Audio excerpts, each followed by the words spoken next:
Hello, hello. Test, test. All good? Good evening, everybody. Welcome to the Kamala versus Trump debate with Uncensored America, featuring two major YouTubers. We are going to start today explaining this, because I know it looks a little unconventional. Unfortunately, Steven's flight was delayed, and so he missed his layover in Philly, but we're still making the debate happen. He's going to be calling in right now to debate John. We're still going to do debate, and we're going to make it work this way. If you want to get involved with our chapter here at Penn State, you can talk to us afterwards, back at the table there to one of our execs, me, Luca, or Alex, and we can get you involved with the chapter. We're looking for new members, looking for new execs who want to get involved and fight for free speech on this campus. But if you want to fight on other campuses for free speech, you can go to uncensoredamerica.us to start a chapter, to buy merch, donate to us. You can do all kinds of fun stuff there, watch our past events. So if you'd like to do that, go to uncensoredamerica.us, and we have everything on there. Last thing I want to mention before we get started, and I hand it off to our moderator, is you may have heard in the news that we hosted a comedy show 2 weeks ago at the University of South Carolina. It was called the Roast of Kamala Harris with Milo and Gavin, and the university decided to defund us. We asked for funding, like any other group, and they denied it. They're supposed to be viewpoint neutral. They're not supposed to discriminate, but they discriminate against us, and so we're suing them for doing that. So if you'd like to follow that lawsuit, yeah, thank you.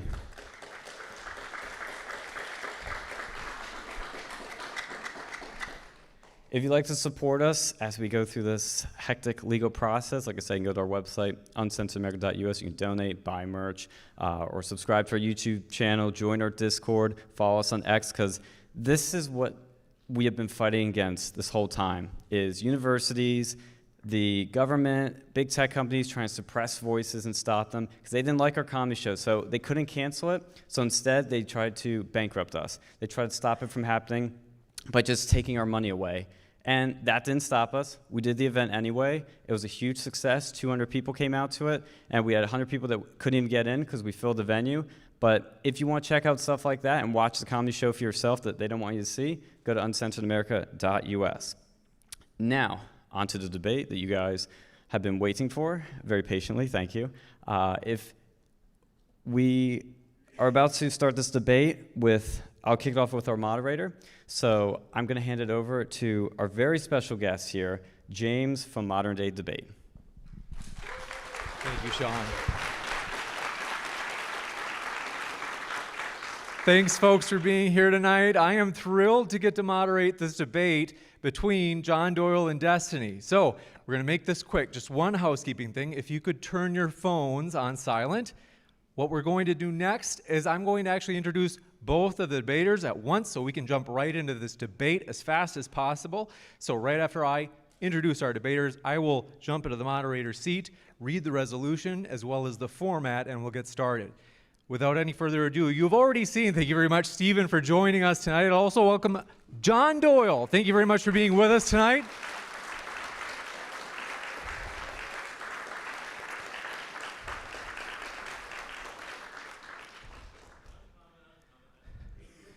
Little late. Wasn't my fault. Thank you for being with us, John. Thank you for being with us, Stephen. The ADA compliant ramp here. Thanks, John. So for our resolution for tonight's debate, it is Kamala Harris or Trump, who should be the 47th President of the United States? For our format, we'll have 10-minute openings, starting with John, followed by 5-minute rebuttals. Then each debater will have 5 minutes to respond to a prepared question that I'll read to each of them, followed by the opposing debater getting a 3-minute rebuttal. Following that, we'll have 10 minutes of open dialogue, 30 minutes of Q&A, and then 3-minute closings. So we're going to jump into it right away with John's opening statement. Thanks for being with us, John. The floor is yours for 10 minutes. Can I say hi and then that not count for my 10 minutes? You bet. Let's go. Okay, well, thank you to all the Penn State Patriots for turning out this evening. I appreciate you being here. I have to extend my personal apology for the delay. That was not actually Destiny's fault. That was my fault because when James here from Modern Day Debate told me in advance the debate questions, I was completely caught off guard, and so I had to take the better part of the evening and prepare myself. So Destiny did me a personal favor by taking the blame for that, but that is not actually what happened. And so I would like to thank you guys for being here. Thank you to Uncensored America for hosting the event. They've been doing a lot of great work. Thank you to Stephen for taking time away from streaming to join us this evening via live stream, and we will essentially, I guess, jump right in. So the question this evening is, of course, Kamala versus Trump. You know, as a political moderate myself, I actually view presidential elections as a referendum on the incumbent party, and we are in somewhat of a unique circumstance given that Joe Biden has not really been leading anything, even though he wears the title of president, but instead his successor, his right-hand man, who spent the last 4 years signing off on everything that they've done together, the fruits of their administration, is now on the campaign trail looking to succeed him in becoming America's next president. I don't know what she would like to be the president of, given that it has become abundantly clear throughout this administration, under her watch, that we don't even have a country anymore. If you remember the issue which launched Donald Trump's presidential campaign in 2015, it was the issue of immigration and sovereignty. America had been expressing anxiety about this issue since the 1990s. Nobody had offered them a political solution until Donald Trump descended from the golden escalator and did so. So he gets into office, and we saw historic actions that worked at combating mass immigration, such as the Remain in Mexico policy, the ending of catch and release, $20 billion moving towards the border wall, actually allocating funds to build the border wall. He signed Title 42, which reduced immigration to near all-time lows during COVID. He implemented programs to standardize and professionalize deportation methods, which Obama in his final years sought to relax and destroy. Biden, on the other hand, when he gets into office, there are 302,000 encounters along the southwest border in December of 2023 alone, which is an all-time high. You see that being up 31% from November, up 13% from December of the prior year, which was the previous all-time high at that point. And yesterday we learned that 600,000 illegals are in this country now with criminal records, including 14,000 who have been convicted of homicide, 15,000 who have been convicted of sexual assault. And the Biden-Harris administration have lost track of more than 250,000 migrant children, according to the DHS, the Department of Homeland Security's Inspector General. So Democrats took a look at this mess, and they decided they would try to ram a bill through Congress written by 2 Democrats and 1 Republican. The GOP caucus outright rejected this bill because it would have allowed for a minimum of 1.5 million asylum seekers and a maximum of 3 million, and it would write into law catch and release, among other things, that would weaken our southern border. So Republicans in the House, of course, rejected this bill, and Democrats, of course, did this out of political desperation, and now they're claiming that Republicans killed this bipartisan bill for political reasons. That's false. They killed the bill because it's simply a bad bill. Joe Biden could fix immigration right now if he wanted to. He doesn't. On day 1, rather, he actually restarted catch and release. He stopped the construction of 500 miles of Trump's border wall. He ended the Remain in Mexico policy, and he extended and granted TPS the stay of nearly 600,000 Haitians, which is a lot of fun, and he also signed an executive order on day 1 halting deportations. This is all inconducive to having a border, which is sort of like Civilization 101. Who gets to be here, who does not? Also, the economy, it's in the toilet. Yet under Trump, 7 million new jobs, more than 3 times the government experts' projection. You had middle-class family income growing to nearly $6,000 more than what it had been prior, more than 5 times the gains during the previous administration. You had the unemployment rate that was reaching 3.5%, which was the lowest in a half century. You had an economy where now Americans, more than ever before, were reporting being employed, 160 million jobs. Jobless claims were at like a nearly 50-year low. You had, more importantly, an economy where income was rising in every single metro area in the United States for the first time in 3 decades. Under Trump, we had 7 million people lifted off food stamps. Income inequality was falling for 2 straight years, which is the largest amount that it's been in over a decade. The bottom 50% of American households saw a 40% increase in net worth. Wages were rising for low-income and blue-collar workers, a 16% pay increase. And with Donald Trump confronting trade competitors around the globe, America was creating 1.2 million manufacturing and construction jobs. How did we get here? Was that by chance? Of course not. Donald Trump was removing 22 regulations for every one his administration was writing. The Republican Congress passed the Tax Cuts and Jobs Act, which put more money into businesses and into the pockets of consumers and the American people, which of course allowed for more economic growth. And we had Donald Trump as our president. He was the cheerleader for the economy and industry, and small business confidence was reaching historic highs, the highest they'd been since 1938, all under Donald Trump. At the end of the Obama administration, non-residential equipment and structure investments were at near all-time lows, followed following the passage of the Taxes and Jobs Cut Act, they were soaring to near all-time highs. Under the leadership of Donald Trump, the economy was secure. Compare this with the Biden administration. You've got 20% inflation. Consumer confidence is in the toilet. Since the end of the pandemic, prime-age working labor participation remains at historic lows, while a majority of jobs that have been created on net have all gone to immigrants. The job growth that Biden says he takes credit for, all of the jobs that we've made in the recovery from COVID, on net, all of those are going to immigrants. None of those are going to Americans on net since 2019. And if you look at a survey from Red Balloon and Public Square from 80,000 small businesses, they find that 40% of business owners have recently been forced to delay payments, 70% are putting staffing and expansion plans on hold, 64% believe that we're headed towards stagflation, and half say that definitely or probably they will not survive another 4-year term under the Biden-Harris presidency. The Biden-Harris economy clearly is not working for the American taxpayer or for the American business owner. And of course, nothing matters if the economic growth that we have witnessed, to the extent that it even exists, does not go to the actual American people and does not actually work for them.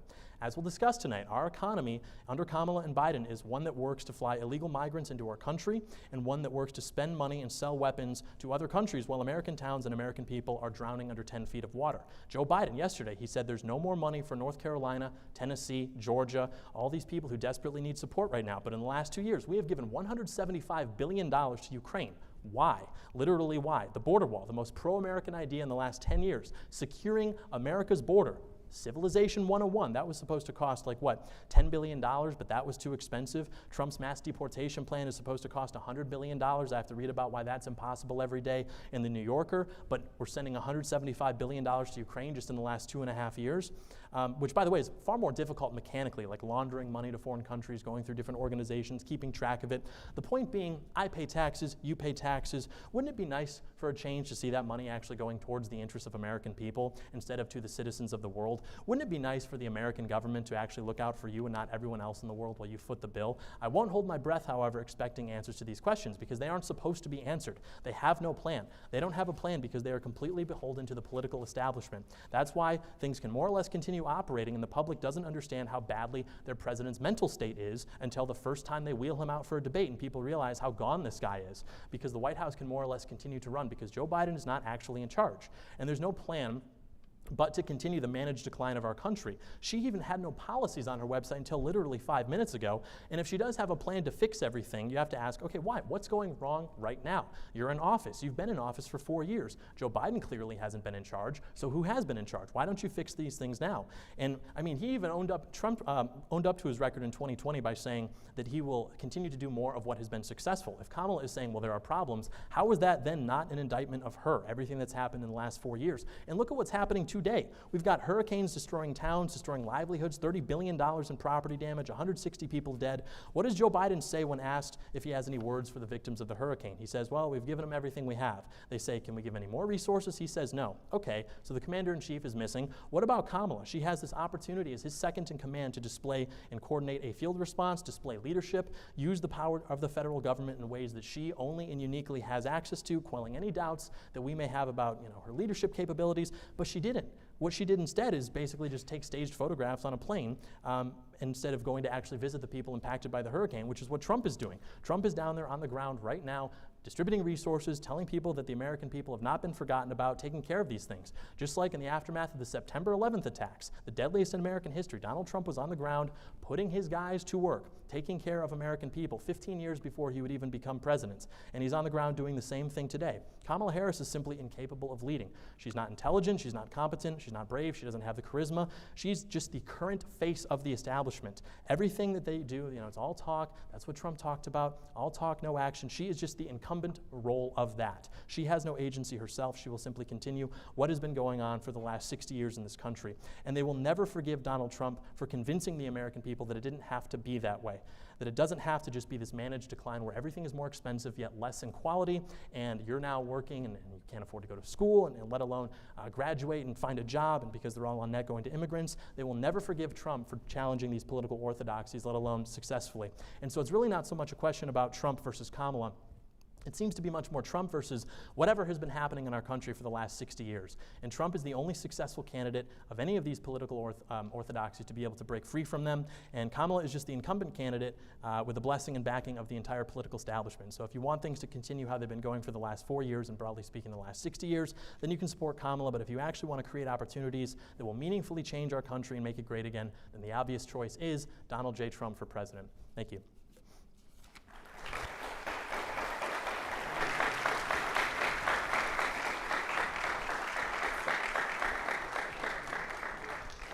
Thank you very much for that opening, John. We're going to kick it over to Stephen for 10 minutes as well. And just want to let everybody know that if Stephen would like, he can push some of his opening statement time into the open dialogue if he doesn't want to take the full 10 minutes.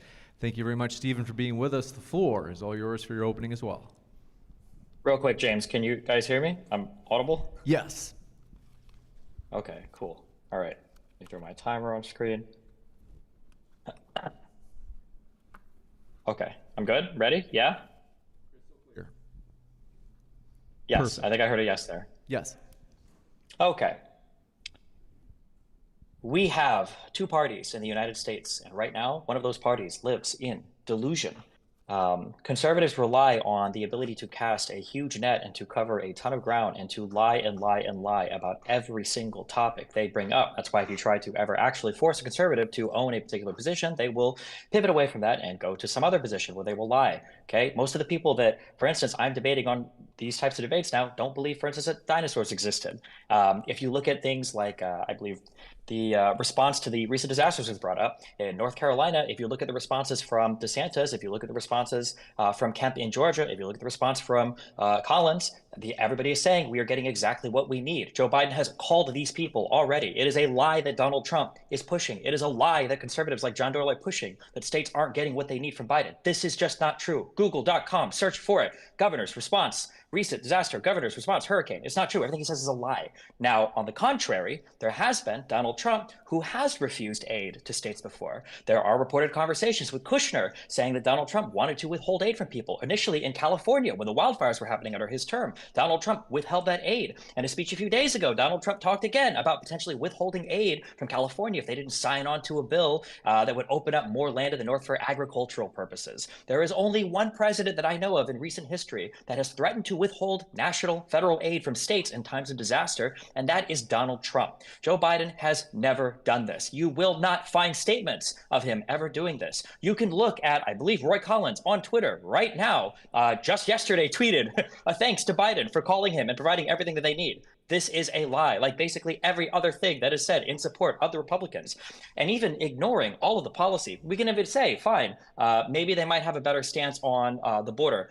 They don't. Maybe they might have a better stance on the economy. They don't. Maybe they might have a better stance on foreign policy. They definitely don't.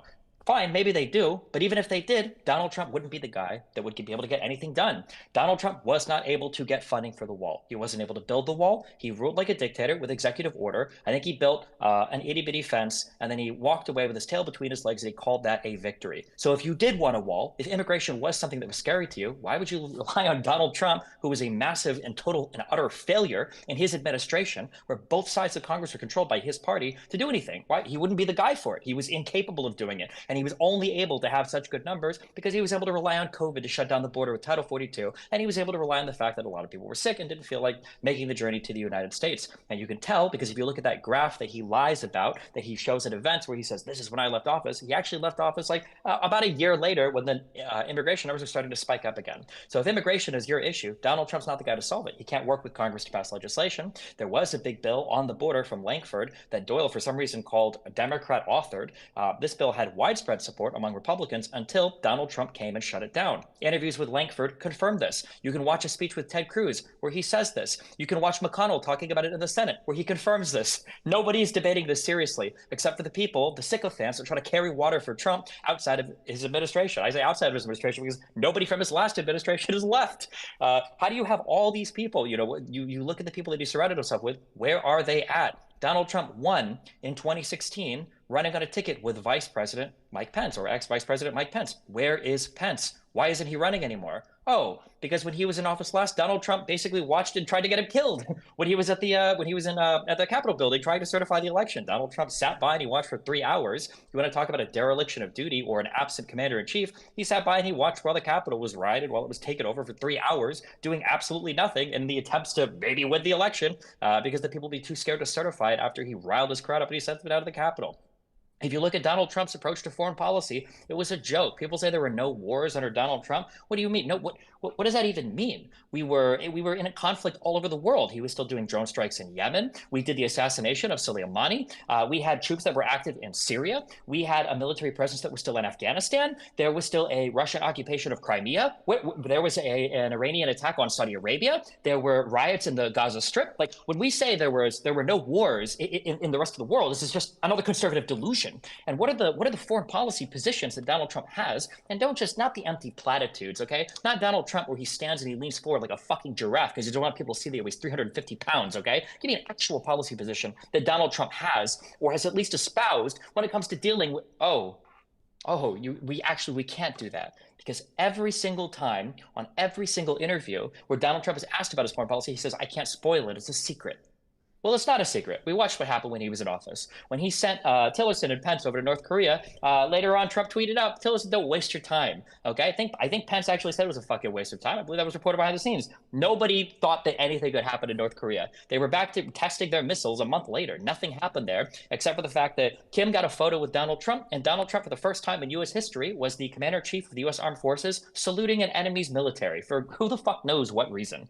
Let's see. Did he have a good success in any good success in Syria? Well, let's see. He completely and utterly ditched our allies, the Kurdish fighters that were fighting alongside the FSA against Bashar al-Assad, somebody who engaged in chemical warfare against his own citizens enough that Trump saw fit to bomb an airport. Was that also another action that wasn't a war or wasn't part of military conflict? I don't know. It's hard to keep track of what conservatives consider what because it seems like they got a double standard for literally everything. And when I say double standard, I mean an actual human standard for Democrats and actually no standard for Republicans. When we look at things like the economy, we talked about pulling kids out of childhood poverty. Did Donald Trump have a policy for that? Well, let's see. When he was in front of that economic forum and they asked him, Donald Trump, what one specific policy would you actually give in order to alleviate childhood poverty? He gave an answer that puts Biden at his worst moments to shame. This was one of the most unbelievable word salads I've ever heard in my entire life. I thought the man was either about to have a stroke or was halfway through one by the time he finished his answer to that question. But again, Republicans have absolutely no standards. They do not live in reality. They think that oil is a self-replenishing thing that comes from the ground because dinosaurs weren't real. Half of them think the Earth is 6,000 years old. We had all these predictions about COVID and the mRNA vaccines and the Chinese-made virus in the lab that didn't come true. Nothing the conservatives have said has come true in terms of all the fear-mongering they did. Nothing. We had 4 years of Biden. Where's my communism? Where was the destruction of the country? It's not here. We've got Donald Trump who wants to come into the next administration to do what? Put 10 or 20% tariffs on everything? What, is he going to go back on the U.S., Mexico, Canada, the North America Free Trade Agreement, the one that he was so proud of that superseded NAFTA? Is he going to destroy that so that he can tariff everything? Or is he just speaking empty platitudes? Or, more likely, does Donald Trump not even really know what a tariff is? Does Donald Trump know the difference between a trade deficit and a budget deficit and our national debt? You might want to, defend him and say, well, I'm sure he does know the difference. But then if that's the case, why is it that in the 4 years of Donald Trump, where our economy was doing so well, why the fuck were we running record deficits before COVID? Why was this happening? If Donald Trump and the Republicans are so good about tackling our debt and doing something about the deficit, why was he still running record deficits while the economy was exploding 25% year over year over year? Why was Donald Trump trying to use Twitter to bully Powell, to bully the Federal Reserve, to keep interest rates low?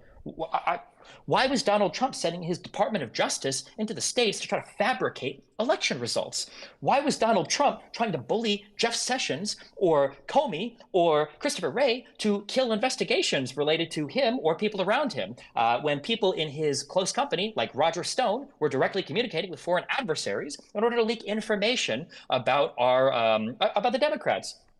Donald Trump is easily one of the worst presidents of all time, and his character should reflect on the people that defend him as well. Because remember, the only way to defend Donald Trump is to ignore reality, to be delusional, to pretend that everything under his administration didn't happen, to pretend that things under Biden have happened that haven't happened, and to pretend that somehow in the future he's going to be able to do all of these things that he had a monumental failure of attempting during his 4 years. And remember, it's going to be with an entirely new administration, because nobody that works with Trump ever wants to work with him again, because either they see that Trump is corrupt or he calls them a rhino. And so now we have a new Trump. We've got a new vice president with Trump, a guy that said he would co-sign onto all of the malicious activity that Trump wants to do, which Pence wasn't willing to go along with. God knows who he'd want to staff the Department of Justice with, or what any of his other cabinet positions would be like. And God help us all. Even if Trump loses the election, honestly, even if he loses the election by a landslide, the fact that there are so many tens of millions of Americans that have been lied to and tricked and deceived by the figures that were supposed to be at the left. Remember when we were supposed to have a George Soros controlling all of our communications, and instead we got an Elon Musk who is full-throatedly, avowedly, pro-Trump and posting AI misinformation about Kamala Harris, on a social media platform. Remember when the Hunter Biden laptop suppression was like the worst thing that's ever happened in the world? And then we get a J.D. Vance leak, and all of a sudden, now Republicans believe in foreign interference. Now people leaking stuff about actual politicians. Believe it or not, Hunter Biden never ran for anything. I don't know if people remember that or not. Now it's a huge problem. Censoring stories was supposed to be the worst thing. We care about doxing. We care about all these things now. It's crazy how Republicans discover morality and standards whenever they have to levy any type of criticism to the left. I just wish that at some point they would live up to a single standard or apply anything consistently across the board. Thank you very much for that 10-minute opening statement as well, Stephen. We are going to switch it back to John for his 5-minute rebuttal. John, thanks very much. The floor is all yours. It seemed to me like there was a lot there that was generally just firing from the hip at Republicans and specifically Donald Trump. And I think what it gets down to, which is what this debate often does, is just competing views of how politics actually works in this country. Destiny seems to be somebody who has faith in the establishment and the system, generally speaking, to do its job. And Donald Trump's political project is exactly the opposite of that. Donald Trump's political project was to go in and drain the swamp. And as anybody who's a Trump supporter knows, and maybe even laments, that did not exactly happen in his first administration. And it's because Donald Trump was the first president under the Republican ticket who was not awarded a mechanically functioning administration. Donald Trump, even George Bush, who I don't think anyone here maybe is a fan of the way that his administration functioned, but that administration functioned as it should have, in the sense that George Bush was able to delegate and get things done. Donald Trump was not able to do this because there were so many people who understood that he was simply an irritant to an otherwise functioning, well-oiled machine, which is the Washington establishment. They didn't necessarily want to hitch their cart to that and taint a resume. Or you had Reince Priebus, the former head of the RNC. He had a Rolodex of names ready to go to fill these staffing positions. So it's not at all surprising to me that Trump was not able to execute the way that other presidents, including Republican presidents, were able to execute, because everything that Trump sought to do was a disruption of orthodoxies which have existed for 60 years and would like to exist after Donald Trump. And I think that a lot of those personnel issues have been resolved since. I think he understands some of the problems there. But I also think it's sort of nonsensical to conflate, sort of Republican delusion with Democrat delusion. Because when you have Republican delusion, that's like your aunt or uncle at dinner who says something like, I don't know, what if elites are like satanic and do crazy rituals? And it's like, yeah, that's crazy. Democrat delusion is like what these people run on. They run on the issue of, hey, what if we put an axe wound in between a child's legs? Wouldn't that be neat? Hey, what if we couldn't actually define like what a woman is? Things like that. Again, very low-hanging fruit, but simultaneously, I think very important to understand exactly which party is the one advertising and establishing power based on delusion. And so I didn't really hear much that was addressing the points I laid out directly in terms of why Trump did X. It was successful. Biden undid X, and now we are experiencing bad results because of that. And so in terms of Trump's staffing issues, again, you have an incentive there to not want to hitch your cart to that, whereas Kamala Harris had the highest overturning rate for her White House staff in history. It was like 92%. 92% of people who were working for her went away. They said, no thank you, no more. What kind of leader is it where people who are the closest to her, working for her, in proximity to her, with no other incentive, no other obvious lily pad? I mean, you're working for Kamala Harris. That's maybe the future president. That's the vice president. They still left those jobs because working for her was such a nightmare. So the idea that she could somehow command and be a better executive than Donald Trump is just complete nonsense. Moreover, we haven't even heard that case. All we've heard is that Donald Trump is bad because Republicans are delusional or things like that. The tariff policy, I don't understand why we're against tariffs. Tariffs are like as American as apple pie. Every man who's on Mount Rushmore was a protectionist. 95% of all imports during the height of America's economic growth in the 19th and 20th century were tariffed. Biden even kept the tariffs that Trump implemented, so if they were so bad with the Chinese imports, I mean, you would think that he would have repealed those, but of course he didn't. He held on to them. So I think that, the president is the executive. He doesn't have to necessarily pass bipartisan legislation to be an effective president. He is the executive, the chief executive. Sam Francis once said that there are two parties in D.C. You have an evil party and a retarded party. And occasionally, those two parties get together and do something evil and retarded, and we call that bipartisanship. I think that's actually true. I don't think bipartisan legislation is an accurate measure for what makes a good leader. Congress has, what, a 2% approval rating on its best day, something like that? We think working with these people, these swamp rats, is actually indicative of what makes a good leader. A good leader is someone who can get in there and just pass his legislation through. We'll figure out the legality. I shouldn't say it. We'll pass his legislation, and it gets held up in the courts, as it often did with Trump, for example, when he was trying to work through the executive branch and get these different things done. Again, he passed what? The tax cut. Why? Because even though we maybe agree with tax cuts, ultimately the people who are in charge don't really have a problem with tax cuts. So you have deficit spending, like he said, when the government's taking in less revenue. I don't know what that deficit was precisely, but I bet that it was bigger than the amount that the wall would have cost. Why can't we have a wall? Why can't we have mass deportation? Because immigration is what benefits the ruling class, because we have more people coming in from other countries. They are reliant upon the establishment for money, opportunities, etc., which are then taken away from American citizens, as we've seen with the job growth, as we see with money that's going for relief, all sorts of different things. The Haitians, I don't know why, I was driving through Ohio to get here. I never thought I'd see a Haitian in Ohio. Nothing against Haitians, it's just, peas, apples and oranges, I guess. I don't know. But that should not be happening. We should not be prioritizing the interests of other people from all over the world like we have been during this administration. And Donald Trump dared to say that we can actually put America first. And that is why they have done everything in their power, be it lawsuits to assassination attempts, which my opponent this evening makes jokes about and thinks they're actually warranted, to stop this man, because he upsets those orthodoxies in a way that no one else dared to. Thank you very much for that 5-minute rebuttal. We'll switch back to Stephen for his 5-minute rebuttal. Stephen, the floor is yours. Okay, tell me when I'm getting on time, okay? Because I don't have a timer in front of me, okay? Will do. Okay, all right, or give me a 30-second notice, okay. Okay, well, Donald Trump talks about draining the swamp. I'm sorry, Donald Trump is the swamp. The most effective swamp that Donald Trump drained were his own cabinet members. When every single person around a guy, whether be it his personal people like Cohen, be it his own cabinet members like Rex Tillerson, people like Mike Pence, be it his own family members or his wife like Melania, who doesn't want to even be fucking seen with him, whether it's other people in office who are begging him to call off the rioters on January 6th, like when him and McCarthy got into a fight on the phone. Every single person that has worked with Trump says that he is trash, and he is trash. How can you scream about having Jabba the Hutt draining the swamp when he is the swamp? Everywhere he goes is a swamp. If Donald Trump hadn't done The Apprentice, he would be a brokey crackhead wandering the streets of the Bronx or Manhattan trying to get a hit. He is a loser in every single part of his life, and the party backing him right now are losers. And I don't mean that in the abstract sense of let's have another 5-hour conversation about trans issues, but I mean that in the sense that his personal business adventures have been an epic failure. He's filed bankruptcy almost over half a dozen times, I believe. People from his prior administration have abandoned him. His own family is abandoning him. He is a convicted felon for a good reason, too. He's facing more felony charges. All of the lawyers that were working with him before have been either criminally indicted, criminally convicted, or in the case of people like Powell or Giuliani, disbarred, meaning they can't even practice law again, or Eastman as well.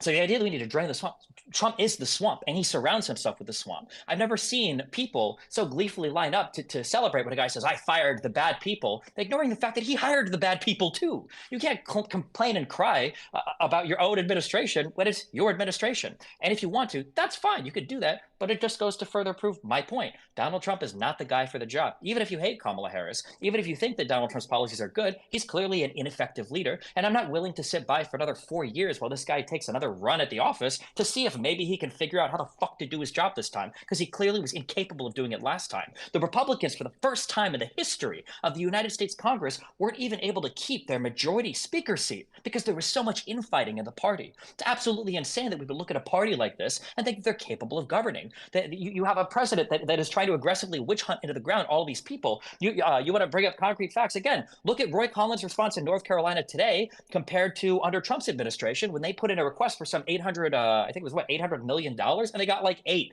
They got 1% of the requested aid. You could Google this. North Carolina, 2017, requested financial aid, requested federal aid. You could find this. This is all real. They're all facts. There's no way to hide from them. You know what else is facts? You want to talk about draining the swamp? Why do you have pardon lists that people like Giuliani and Eastman are referring to when they're working for Donald Trump? Why are these people going into office assuming they're going to be breaking crimes, asking to be put on a pardon list afterwards? Why is Donald Trump pardoning people like Manafort, who's proven to work in Ukraine, the thing, and taking money without declaring it, the things that the Republicans so desperately have been trying to accuse Hunter Biden of doing for years?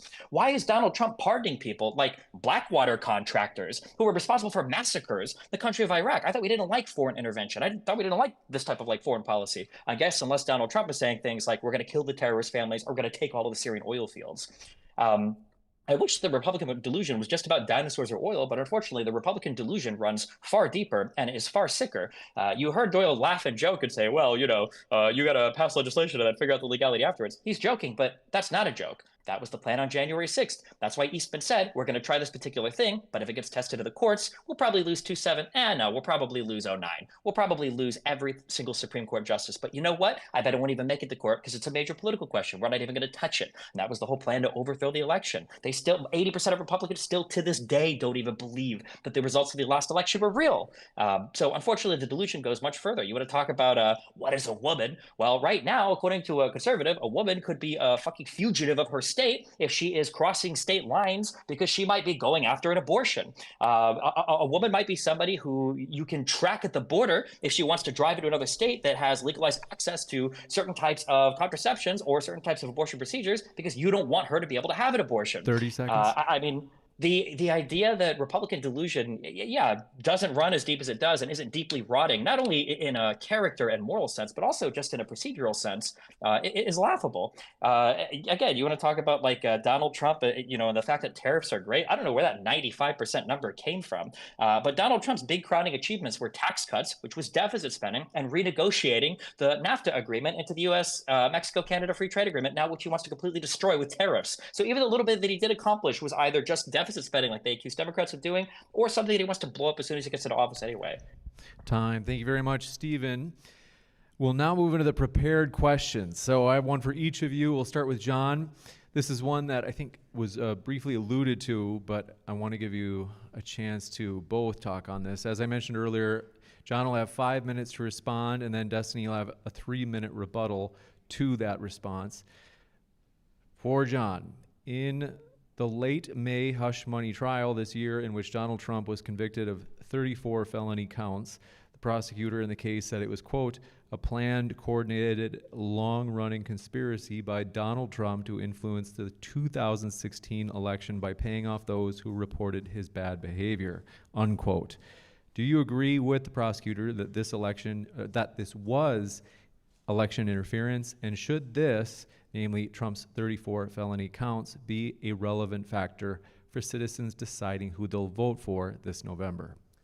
I think it was a witch hunt. I don't think it's a relevant factor, and I don't think anyone actually thinks it's a relevant factor. I mean, his approval rating, his polling didn't significantly drop. You are simply firing at the hip, and you plug in convicted felon when you are attacking Donald Trump. But if it weren't convicted felon, then it would be, well, he was charged as it would be whatever it has to be to simply paint Orange Man as bad. Just like it's been, I mean, in 2016, it was the Russia collusion, and we've had things ever since then. We've had multiple impeachments, just painting this guy as like an absolute threat to democracy, literally Hitler, but then he gets in office and things are more or less like okay, actually. It's not the end of the world. His supposed delusion does not seem to be manifesting into the way that the country is, in the way that, you know, the Biden administration or the Harris administration, which seems to be operating, I guess, on not delusional ideas, is actually manifesting in lower qualities of life for everybody who's in this country. I mean, real house net worth is down, incomes are down, crime is up, unemployment. I mean, people are not happy with the way things are going. If Trump is so delusional and crazy, why is it that he had higher approval ratings at this point in his administration than does Biden or Kamala? I mean, Kamala had the lowest approval rating for any vice president before the incentive was given to be a cheerleader for her because she became the nominee after, you know, Biden had to step down and everything. So yeah, I absolutely believe that it was fake, and I think that voters are and should be disregarding it, because the question is ultimately not about these sort of trivialities. It's about who is going to actually create a better life for Americans. I think I laid out very clearly in my opening statement that Donald Trump can do that, has done that, and will once again do that. And I'm having to sort of deal with these things about Trump firing neocons, and I'm supposed to be really upset that that happened. Like, yeah, I mean, if you're going to build a foreign policy establishment and you want to posture as being strong, I'm going to hire the guy who wants to, like, make, I don't know, the entire Middle East into a parking lot, because I want them to know it's there, I might do it, and then when, you know, we have problems, maybe we fire him or things like that. Like, that computes to me, that makes sense to me. That is what I would do in that situation as a loyal MAGA patriot. I don't think that's necessarily delusional or anything like that. So yeah, I mean, again, Trump's political project was something that was ambitious. It was this idea that we are going to break free from party orthodoxies on immigration, which in the 2000s, you would get fired from mainstream conservative establishments for even hinting at, expressing attitudes, which now Trump is now endorsing and making the baby boomers at the RNC hold up signs in support of mass deportations. Things like trade policy, which again, you could not question. Things like foreign policy. I mean, your measure of republicanism up until Donald Trump was your expressed support for the wars in particularly Iraq, but broadly speaking, the Middle East. How Republican you are was defined by that. And then Donald Trump gets on stage with Jeb Bush and says, actually, the towers came down under your brother. We weren't safe. It was a big fat mistake. And he was booed. People forget that. He was booed by everybody in the audience, all the donors, all the special interests. And so this guy's not a leader, yet in the last 10 years, he has wrestled control of the party and made it his own. I don't care if the swamp has a problem with that and there are hurdles. Obviously, we're trying to drain the swamp. Do you think these people are going to go kicking and screaming? I mean, they're theater kids. What else would they do if not work in D.C. as complete losers and sycophants? So yeah, that doesn't come as a surprise to me at all that there are going to be these problems. But remember, in 2020, he's out of office. You've got primary campaigns coming from DeSantis. People are blaming him for the disappointing midterm results. All these things. He manages to still wrestle control of his party to where now his transition team, the people in charge of filling his next administration, are loyalists. They are his family as opposed to the neocons and swamp rats they were. He's learned his lesson.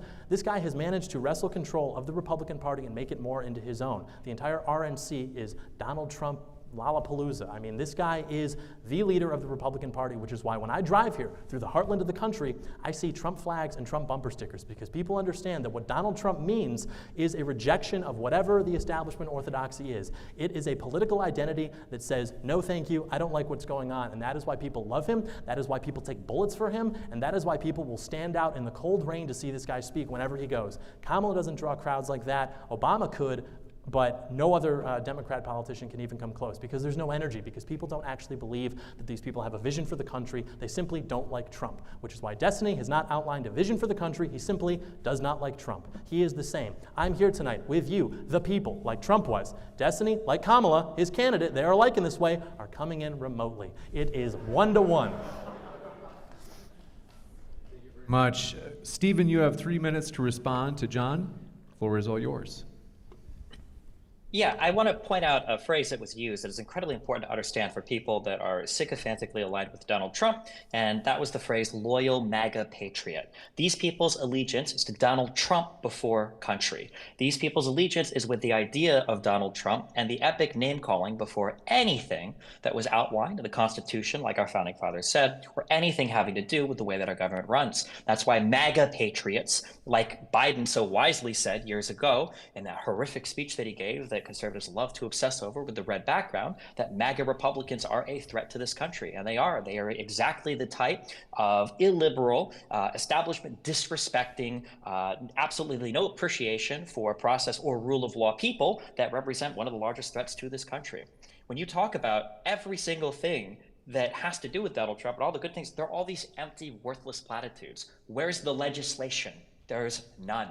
If Donald Trump couldn't get legislation passed besides tax cuts with both halves of Congress, why would I ever expect him to get anything done the next time when he doesn't have both halves of Congress? And screw it, what does even having both halves of Congress mean? I should say all three halves of Congress, because in the House, the Republicans couldn't even keep their own party together. So the idea that Donald Trump is going to be some effective leader is absolutely ludicrous. And the record shows that. The record demonstrates that. You want to look at legislation under Biden, who's supposed to be an old, decrepit, and senile man? Then why is it that when Donald Trump talks about China, Joe Biden signs the CHIPS Act? Why is it that when Donald Trump talks about deficit spending and cutting costs in government, Biden gets the Inflation Reduction Act passed that actually offsets government spending by raising money? Why is it that when Donald Trump makes all of these empty promises, all we can do is blame every single person around him? Meanwhile, Biden says that he's a leader for all of America and he will lead all of America. And then coming up, I would expect Kamala Harris to do the exact same. If you want to talk about why nobody's talking about policies, or you want to make fun of the fact that Kamala Harris didn't have policies on her website for long enough, Donald Trump and the Republicans don't talk about policies. How many minutes did we make it into this debate before trans issues were brought up by the MAGA patriot on stage? And again, consult the record. You want to talk about empty witch hunts, and then you bring up Russiagate, which has turned out dozens of credible Russian indictments, which initially, I guess my friend on the stage didn't want to believe in, but now as we've gotten more indictments, we see that the Russian infiltration into our news cycle is way more extreme than any conservative is willing to admit, as we saw with the recent indictments and the statement by the FBI about the 600 or so other influencers, maybe the guy up on stage, who knows, that are also being paid off by foreign adversaries. 30 We're seconds. talking about empty witch hunts. What about the fact that the Bill Clinton, Monica Lewinsky thing came after 4 years of Ken Starr investigations into completely unrelated matters? What about the Hillary Clinton Benghazi email scandal, which turned out exactly 0 credible indictments? What about the Biden impeachment thing that was just moved through the House from Jim Jordan that didn't even recommend impeachment at the end because they couldn't literally find anything? What about the fact that Hunter Biden has been charged with federal crimes of tax fraud and lying on a 4473 because he was caught smoking drugs in a video? Meanwhile, Roger Stone, who owed over $2 million to the IRS, is just filing a civil agreement, a settlement, and just paying it off. Every single thing that the Republicans say is a projection of their own bad behavior on the other side. Never specific, never policy, Steven. never piece of legislation, always a lie. Okay.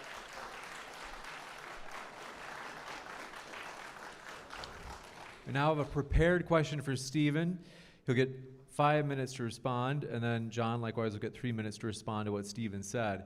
Stephen, aside from no taxes on tips, how can Kamala help mitigate the current heavy cost of living for so many Americans trying to make rent or mortgage payments?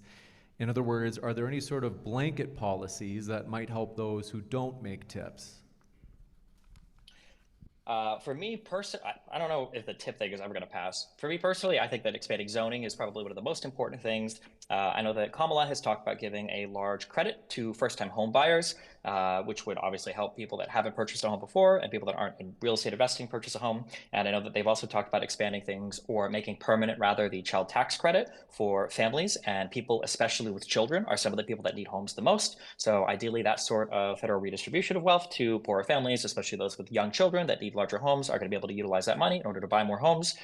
These are policies that I would expect would help a little bit, but I mean, on the aggregate, housing policy is something that really needs to be dealt with at the local level, and federal subsidies or federal money back to poor people can probably only do so much. I think that it's probably more important to focus on things that increase the overall health of our economy, like inviting high-skilled or immigrants of low skill that are willing to work into this economy rather than shutting them out, increasing trade so that knowledge, information, patent, our ability to export products continues to grow and increase, which grows and fosters a bigger demand for U.S. labor and U.S. technology, rather than what people like Trump and Doyle want to do, which is tariff everything, lock yourselves up and shut the world down. I think having a strong foreign policy where we can protect tradeways like the Suez Canal, like Biden did to the Yemens, to the Houthis more explicitly, is important, rather than running away from the world stage and giving it all over to Russia and China and hoping that they look out for our good. And I think that having a friendlier disposition towards the world, where you're willing to, help your allies and be a strong leader and foster good relationships that allow for trade, for education, and for people to, really travel from one place to another, I think all would help the economy in a larger way that would help people be able to afford homes, in addition to the explicit federal policies that they set out relating to tax policy. Stephen, thank you very much. We'll kick it over to John for his 3-minute rebuttal.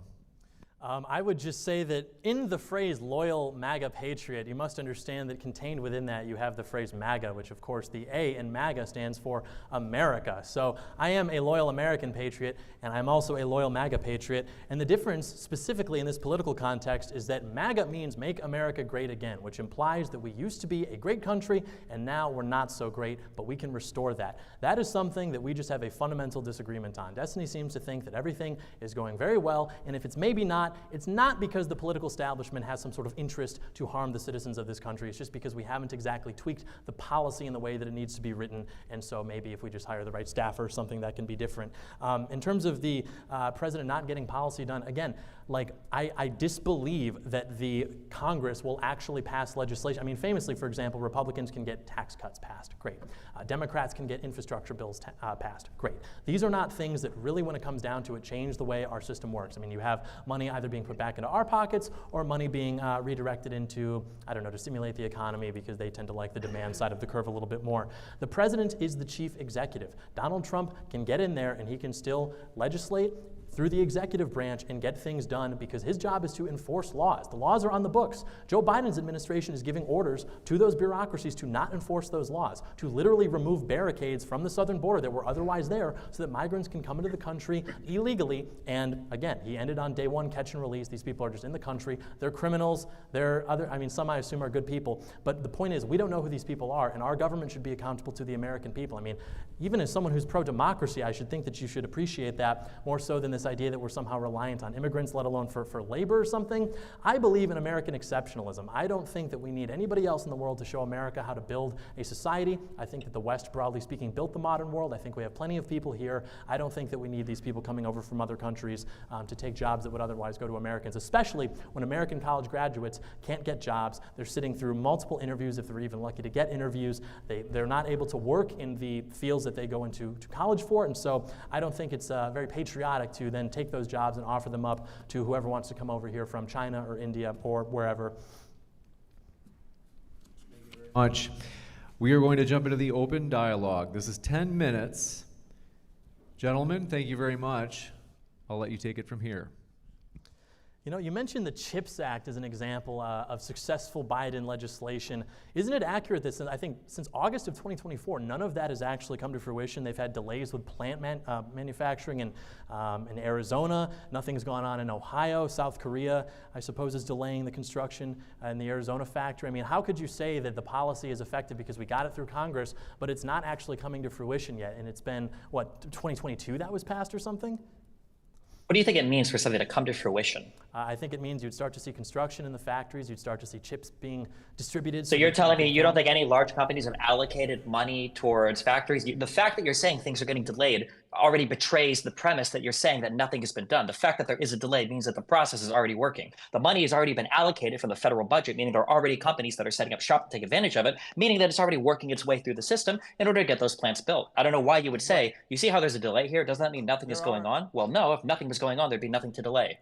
There are delays, though, because of certain initiatives from the administration, such as DEI initiative, climate change initiatives, which introduce different impediments which otherwise wouldn't be there. Moreover, everything is more expensive now because of the energy policy of your administration. I mean, again, things are getting more expensive. The country's in the toilet. Your answer to this is, which DEI initiative came from the Biden administration?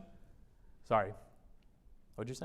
What was it? Which DEI initiative came from the Biden administration that's slowing things down? The whole monster. I mean, that's like the entire. It's the way the whole thing works. Is you have to have different initiatives. I'm going to ask the same question when you're done rambling. I just want to know what one policy or initiative from the Biden admin that was the DEI initiative that is affecting businesses. I'm going to ask the same thing when you do your platitudes when you're done. Just letting you know. I didn't hear. Okay, sorry. I didn't hear what you said. I'm in person. I did not hear that. What DEI initiative? What specific policy? What specific regulation? Yes, I know. You're asking me for a source. Law? I am not in front of my laptop. I cannot exactly name. I didn't ask you for a source. Do you deny the existence of those sources, though? Are you saying there is no initiative? There is no DEI initiative or climate change initiative? I'm just making that up. There are no impediments. It would be the same under this administration as it would be under the Trump administration. Okay, well, the audience can decide for themselves. Like I said, it's empty platitudes. It means nothing. DEI initiatives, climate change initiatives, like none of these words are boogeymen. They mean nothing. You're just saying things that are supposed to be spooky and scary. Again, do you deny the existence of those? Just because I can't name specifically, those just don't exist. There's no DEI initiative. There's no climate change initiative. It's all just nonsense. When you say climate change initiative, I mean, climate change was a big part of the infrastructure bill. There's a lot of money that was allocated for certain types of infrastructure renewals that tended to favor, like, but are these bad? Are you saying that is this what you were referring to? Were you referring to the infrastructure bill when you said climate change initiatives? What DEI initiatives were you referring to? I don't know what you're talking about. Right. It's a boogeyman. When you're doing something like constructing factories to build microprocessors, if there are initiatives in place that you have to go through, such as dealing with making sure everything is environmentally friendly and green, whatever that means. That's why even Biden said on the hot mic that this was just their version of the Green New Deal. We got it done because it was environmentally oriented in the construction of those factories. That is to what I am referring, and that definitely is a real thing. I'm sorry, so the alternative is we should be making new factories that aren't environmentally friendly?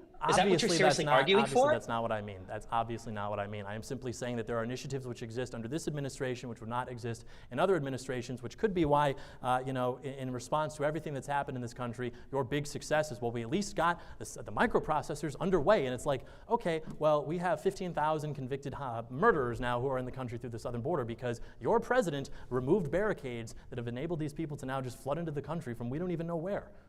You know that 15,000 number, you're not accurately citing that, right? That 50, first of all, I think the number is 14,000, and that is with the totality of non-citizens that are in the country that have committed a violent crime. They didn't all come in the 4 years that are Biden. You're just making that up. You can Google 14,000 homicides or 14,000 violent crime and look up that number to pretend that they all came in. Also, what they all came in through the southern border, where the federal government, by the way, has exclusive purview to do immigration policy. That's where they all came in from. How would you even know that? Are they just watching them come in and writing them down in a notebook? And then, like, even the premise of this, again, is ridiculous. It's all like boogeyman bullshit. If you care about the border so much, why are you happy that Trump blocked the bill? Well, because again, that immigration bill was not actually addressing things substantively. They were trying to score political points because Americans are expressing anxiety about immigration, which is to say they're unhappy with the way that the Biden administration has handled it. Because again, on day one, you have to tell me, why did he stop doing the things that Trump had? Why did he halt the construction of the border wall? Why did he end Remain in Mexico? Why did he do things that would make it easier for people to come in through, yes, the southern border into our country? What benefit does that serve to American citizens? There is no... Yeah, so there was no border wall under Trump. It just never happened. Nothing in Congress ever got done in regards to a border wall. So everything you're saying about that is fantastic. That's not true. He was building that new border bill. wall. When you say the border bill was political points, killing the border bill was political points, definitionally so. Donald Trump killed it to win politically. But to say that the bill was bad because it didn't address anything substantively, what's lacking in substance for more funding for asylum processes? What's lacking in substance for allocating more judges to process immigrants? What's lacking in substance? Why did the Border Patrol support this bill? What's lacking in substance to staffing the border with more agents to defend our border? Which of these things are lacking in substance? I think, well, because if you are bringing more judges in to process these cases, that does not mean that the cases are going to go in a way that I would like. That just means these people are going to more easily be able to enter into the country.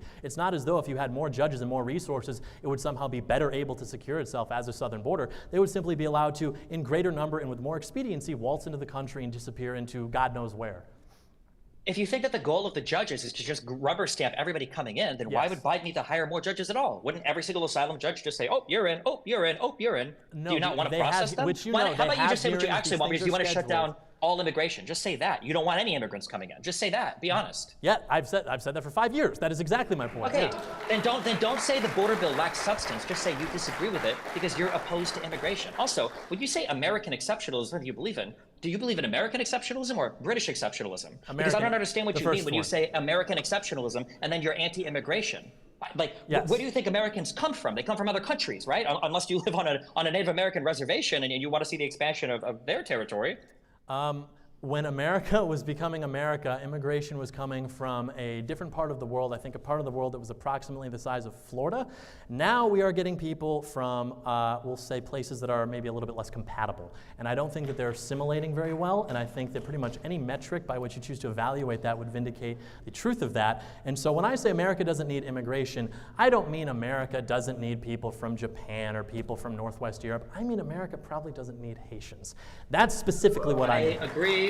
Sure. And I think that there's a large point of agreement there. I do think that there are a lot of immigrants that have trouble assimilating to society today, but that's because half of the society that you want them to assimilate to possess no American values. And by that, I mean the Conservative Party. I expected to see Spanish people, Haitian people, whoever, marching on the Capitol or marching to tear down this country, and that's not what I've seen. I've seen conservatives that are destructive to the country in every single way. You don't believe in the rule of law. You don't believe in how the government works. You don't share foundational American principles relating to liberalism, relating to respect of free speech or the media. These are the foundational core aspects that make you an American. And right now, the issue that we have is the conservative side of the country. It's not immigrants. It's not the people that are coming into the country and not eating the cats and dogs that are a threat. It's the people who are saying that they saw it on TV when it's not even happening. That's the thing that's undermining our democracy right now. I don't think that's true. I think that's the party which seeks to conserve the Constitution is the one that, not coincidentally, is the one that's more aligned with voters which come from parts of the world, like I said. I mean, you can even see the data on this. The more conservative you are, the more likely you are to have been in this country in terms of your bloodline for a much longer time. You're talking about people from Germany, from the Netherlands, from England, from wherever. They are assimilated much more than people who are coming from India, from wherever. And so, yeah, your ability to assimilate into a culture that is an outgrowth of Anglo-Saxon history is probably going to be linked somewhat to where you are descended from. And so, yeah, that doesn't come as a surprise to me at all. How many times has Biden or Kamala said that they wanted to suspend the Constitution?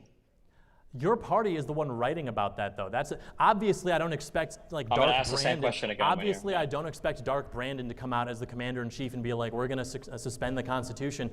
But there are people still in the New Yorker. They just wrote a piece. This guy had been writing for the New Yorker for 30 years. The New Yorker isn't Biden or Kamala Harris. The point is, the sentiment is coming from your side. So then the answer was Biden and Kamala have never said that. How many times on Truth Social has Donald Trump said that he would suspend the Constitution? And you have the audacity to say that the Republicans right now are the ones who care about rule of law? Yes. You yourself are talking about undermining the entire structure of the government by having legislation from the executive. The executive legislates. He can do things with the executive order. That's not part of the American understanding of how our government is supposed to work. And you're talking about a guy who's saying he wants to suspend the Constitution. What part of this is American? It's in the Constitution. I mean, Lincoln did it. FDR did it. You can certainly wield the power of the executive branch in accordance with the Constitution. The point being, I don't expect the leader of the party, be that Biden or Kamala, to get on stage and say the quiet part out loud, so to speak.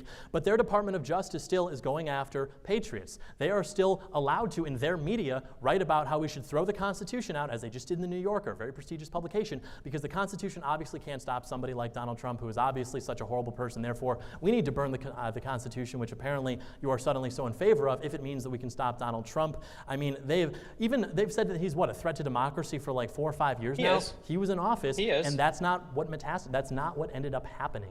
He left office. That is what ended up happening. He tried to prevent the peaceful transfer of power by trying to defraud 7 states. That is exactly what happened. And then he failed and he lost and eventually he got kicked the fuck out. Right. When you say the DOJ is going after patriots, do you acknowledge that Donald Trump called Fox News and said, why isn't the DOJ indicting these people, that the DOJ needs to go after these people? True. Do you acknowledge that Donald Trump has tried to give direction to his DOJ in a way that you wish Biden was ever on record doing? Do you acknowledge that Donald Trump has given direct direction to the Department of Justice to go after political adversaries? Do you acknowledge that's reality? I would use a different word than political adversary. I like it when the Department of Justice goes after disloyal R's. I don't like it when they go after MAGA patriots. That is sort of my axiom for viewing that. You're an authoritarian, yeah. I don't think that that's actually hypocritical at all. I think that it's completely in alignment with what needs to be done. Okay. I mean, You're an authoritarian, right? Yeah, nothing about you is compatible with this country. If any sane immigration policy was ever created that tried to keep people away from this country, that were antithetical to the idea of the American project, you would be at the top of the list in never being allowed here. Because what you believe in, what you want, is something that's more akin to the leadership structure of all the countries that you criticize. For some reason, you fall into the trap of thinking authoritarian dictatorships are good when I like the authoritarian dictator. But it's such an unbelievable position to sit here and say that the president of the United States should be allowed to direct the DOJ as long as he's going after the people that I think are really bad. Like, what an insane position to try to unironically defend while also pretending to be an American. It's insane to me. I don't think it's insane at all. I think it's what's happening right now under this administration. A really pithy response, John, and then we've got to wrap up. Every immigration act up until the Hart-Celler Act in 1965, which was described as the greatest gift from the Kennedys to the Democrat Party, took into account the founding demographics, the American demographics of this country. The reason now, if you express attitudes that are antithetical to immigration, that you get pushback, is because this country is not the same as it used to be. We have had 60 million people come to this country since 1965. We are now at record highs for a percentage of our overall population, which is foreign-born. The people here are not Americans. So yeah, it doesn't surprise me when a guy comes out and says, hey, we should probably take it easy on immigration. I don't know if these people are compatible with American culture, that these people who are now enfranchised as if they are equal to Americans are going to push back against that. It doesn't surprise me at all. This is a good opportunity to jump into the Q&A as we're already over for the open dialogue portion. So the way that the Q&A will work, folks, is in this middle aisle here, if you want to come up, it's really important that you stand on this first tape line right here. And then it's also important that if you want to give a setup for your question, like 1 or 2 sentences, that's okay, but it really has to be 1 or 2 sentences, and I even have to be kind of pushy about that, and I even have to hold the mic just to be sure. So, floor is all yours with the first question. Hi, John. This is my question for you. I have a couple friends on both sides of the aisle. One of them is we can vote the right people into power. We put the right people in state, local, and federal levels. If we do that, we'll be able to take our country back. The other side says, no, we got to crash and burn this thing. We got to start over from scratch. So my question for you is, at what point is it too late? Well, certainly not now. There is this mindset that I think is very tempting to especially young men, because we sort of like to, like for example, you probably have a relationship with drywall, right? It's like you sort of get mad and you just want, that I think can translate politically as well. It can sort of map where it's like, I'm very frustrated with the way things are going. What if everything just collapsed? It does not make it easier to win when you start losing worse. There are plenty of countries you can look to right now. South Africa, I guess, would maybe be the most obvious example, where things get worse for them politically, and I mean, they're having blackouts, they're having riots, but still things are more or less functioning. Total collapse is not something I think that we should aspire to. I think that the solution is much longer. It requires a lot more work, and it requires a lot of patience, and sort of thinking that, if we lose, somehow people will wake up and then we can win. I don't think that's true at all. I mean, look at how things are now. The idea that there's like some sleeper cell remnant of patriots who aren't quite getting what's going on now, who once things reach a certain point, they will wake up and then we can finally take the country back. I don't think that's true. I think there are opportunities right now. And the best thing you can do, other than get involved locally, which you would be surprised at how successful you can be with that, is to cast a vote for Donald J. Trump in November. So I think there is a political solution. I think there's a path forward. And I think the evidence to that is how much opposition this guy has faced. I mean, if things were really going to continue into our managed decline into a third world nation, then we'd be struggling to get excited about the Bush-Haley ticket right now. But we have Donald Trump, and they've tried to stop Trump. By the grace of God, a gust of wind saved Donald Trump, and the golf incident just a few weeks ago. So I think that there's a very real threat that he poses to whatever it is that's going on in this country, which everyone seems to recognize on an intuitive level, but maybe we don't want to get into the specifics of when it comes to, I guess, more polarizing political issues or what have you. But I think it's real, and I think there is a way to make America great again by supporting him. Hi, thank you both for being here. So my question's for Destiny, and I tried to keep track throughout this debate just because I noticed something. I was kind of curious about it. As far as I could count, you mentioned Kamala Harris's name 6 times in the entire time you were able to speak. Once in your opening statement, which is surprising to me because, as I understand it, you are arguing in the affirmative that she should be the president. If it was the nature of this debate or something that led you not to be able to argue because of that, and you were more so arguing against Trump, I want to open this up to you to ask, why Kamala? I know why not Trump, why you're saying that, but why vote for Kamala? Because I don't think you've really made that argument. The honest argument is we live in a two-party system right now, and at the end of the day, you're either going to vote for Trump or you're going to vote for Kamala Harris. You can have not voting for one party, or you can have a positive to vote for another party. These are the way that elections work. Republicans can pretend it's different, but Steve Bannon, when he came onto Trump's campaign, he knew this. I think Bannon had 88 days to go until the election.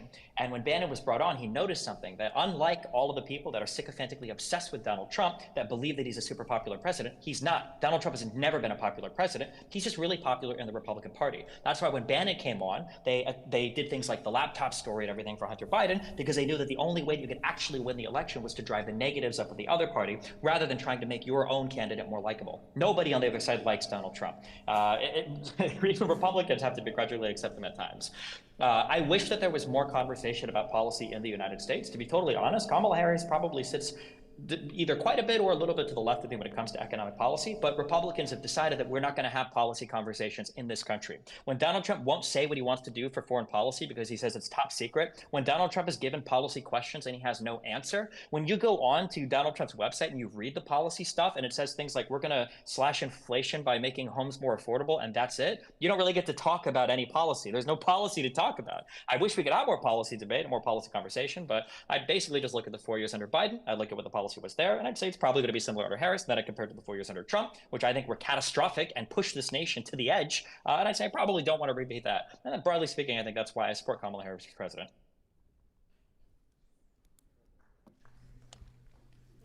Hey, my question is for John. I also just really quickly wanted to say that, like, as a theater kid, I'm very offended and triggered and woke by your comments. But I will also say you probably should try theater. I think you'd really, like, do well on stage.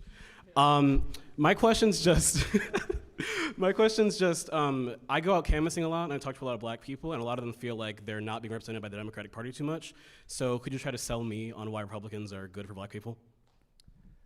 I am going to have to reach deep into the bowels of my mind to find my Dinesh D'Souza education. This is like 10 years old at this point. Why are the left the real Nazis again? This is very old school stuff. But it is true, like unironically. I mean, if you look, for example, under Trump, people who are maybe in this room supporting Trump even were agitated by how much Trump was talking about how great he was for black voters. But it is true. I mean, you're looking at real net worth, you're looking at jobs, things like that. I mean, I know recently he got in trouble for saying black jobs, but it is true there are jobs which disproportionately are going towards African Americans, towards blacks, and so those can be black jobs, and I don't think that's a big issue. And he was just better. I mean, income was higher, wealth was higher, crime was lower, black communities were safer up until the riots in the summer of 2020, and I just frankly don't see what the other side has to offer. I mean, that's my side, but if we can even just support that because the opposition is so bad, what do Democrats have to offer black people? Black people have voted in blocks for Democrats for decades.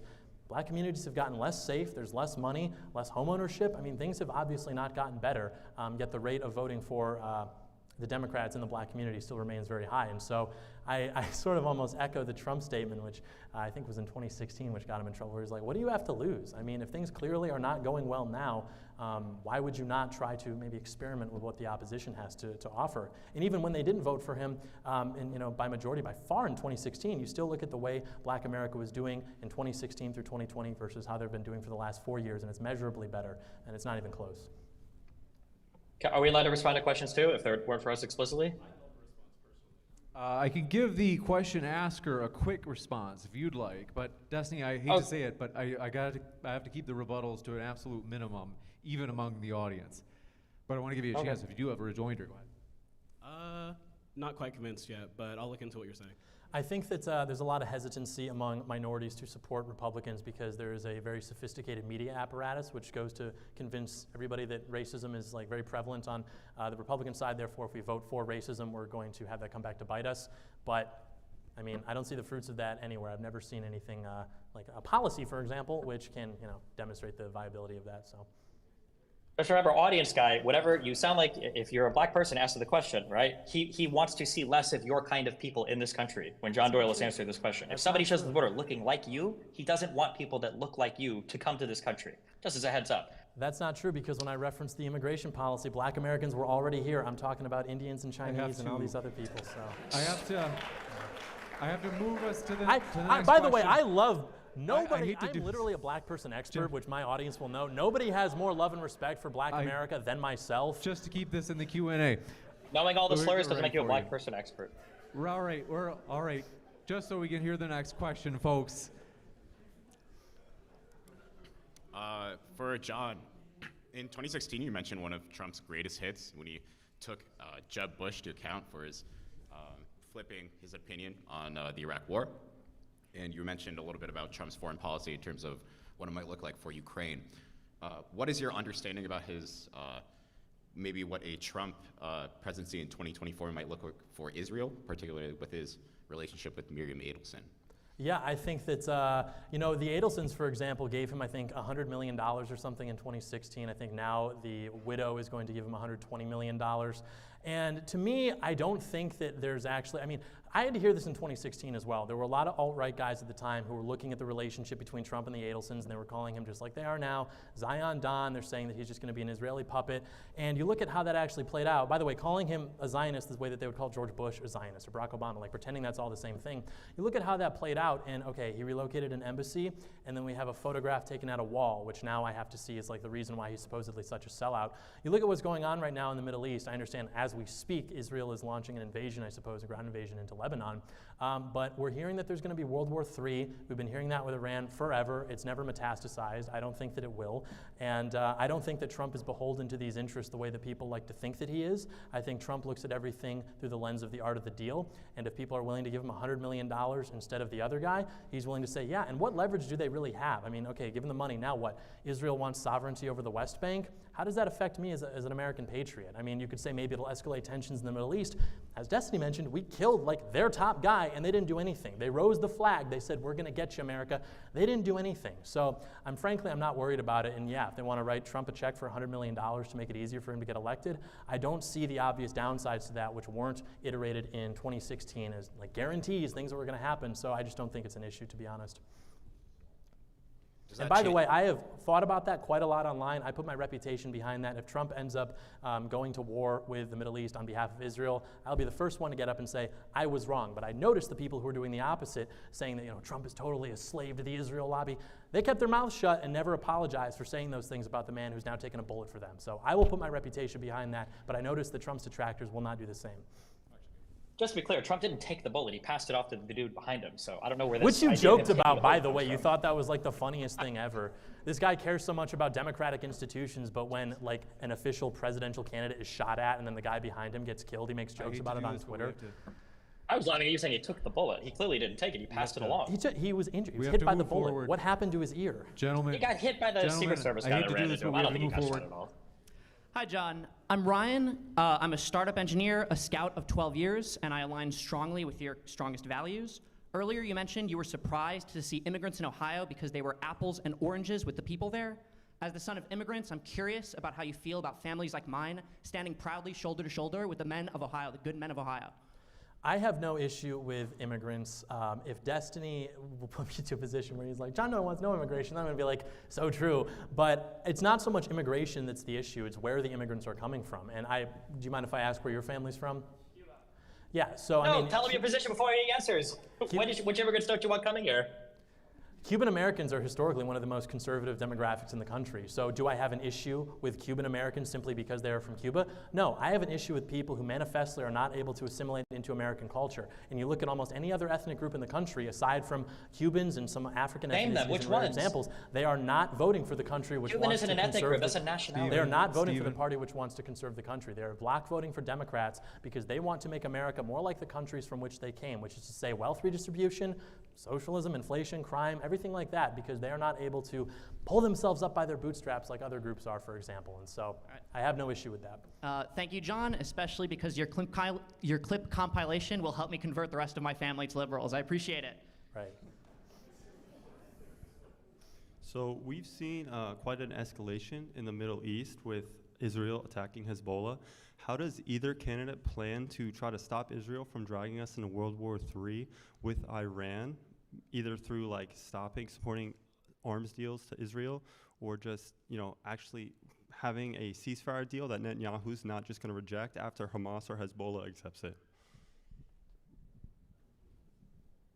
I don't think that the right-wing Israelis have nearly the leverage that they think they do. I mean, I understand that there are donors in this country who will give money to Trump's campaign, but Netanyahu politically is not very popular right now. I mean, he is wrestling to maintain control of his leadership as well in Israel, and I think that he feels as though if the war comes to an end, or if he takes his foot off the gas, so to speak, he may be in trouble politically speaking, and so he certainly has an incentive to escalate. But I think Trump, as he said, he remembers that Netanyahu betrayed him and immediately called and congratulated Joe Biden on winning the presidency.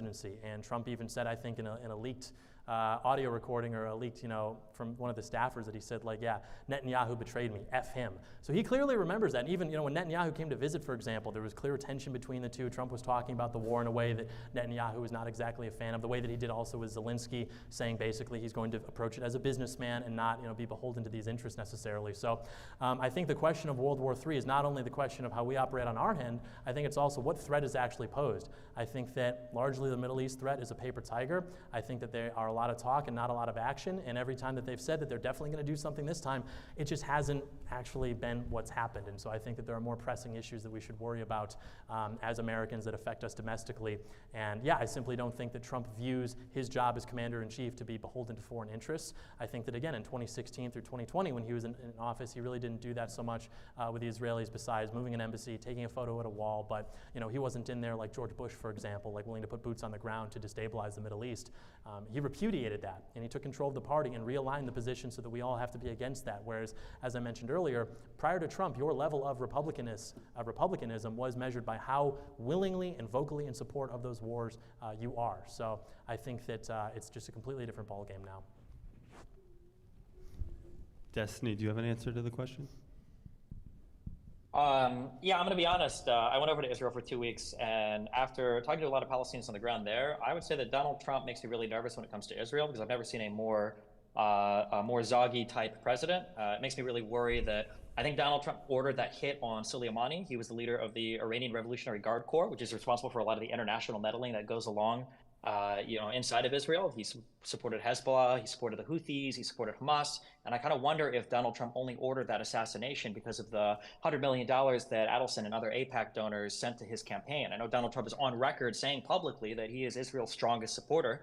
I know that Donald Trump created a position in the White House and sent his son-in-law, Jared Kushner, to the Middle East to negotiate peace deals for Israel. I don't know why the United States is risking itself to make peace agreements for Israel, for other countries between them and Israel. And then I know that we talk about moving the embassy and recognizing. I think it was like America. It was like one of 3 countries to do that. I thought that was really weird. And along with that, I think Trump was also willing to go along with Netanyahu when Netanyahu was talking about cutting UNRWA funding and everything to the Gaza Strip and the West Bank. And I don't think that Donald Trump did anything to hold Israel accountable for any of its behavior in the Middle East. So I think one of the things that I'm the most worried about when it comes to Donald Trump and foreign policy is he definitely comes off as kind of like an Israeli Jewish puppet. And that just makes me really nervous, I think. I'd rather have somebody like Kamala Harris, who seems to be really critical of Israel and their foreign policy, and seems to be a lot less bought and paid for by, people of the Torah.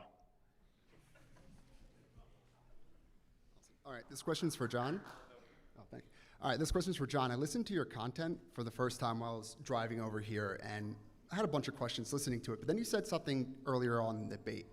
Could you repeat the number you said of how much of Joe Biden and Kamala's cabinet has stepped down so far? Kamala Harris had like a turnover rate for her staff that was 92%, I believe. 92%. Now, that was for Kamala or the Biden administration? The one running for president. So the Biden administration?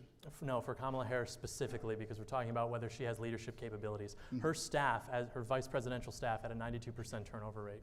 Okay. And when you compare that to a 98% turnover rate for Donald Trump, including 13 members of a cabinet, what do you have to say about that?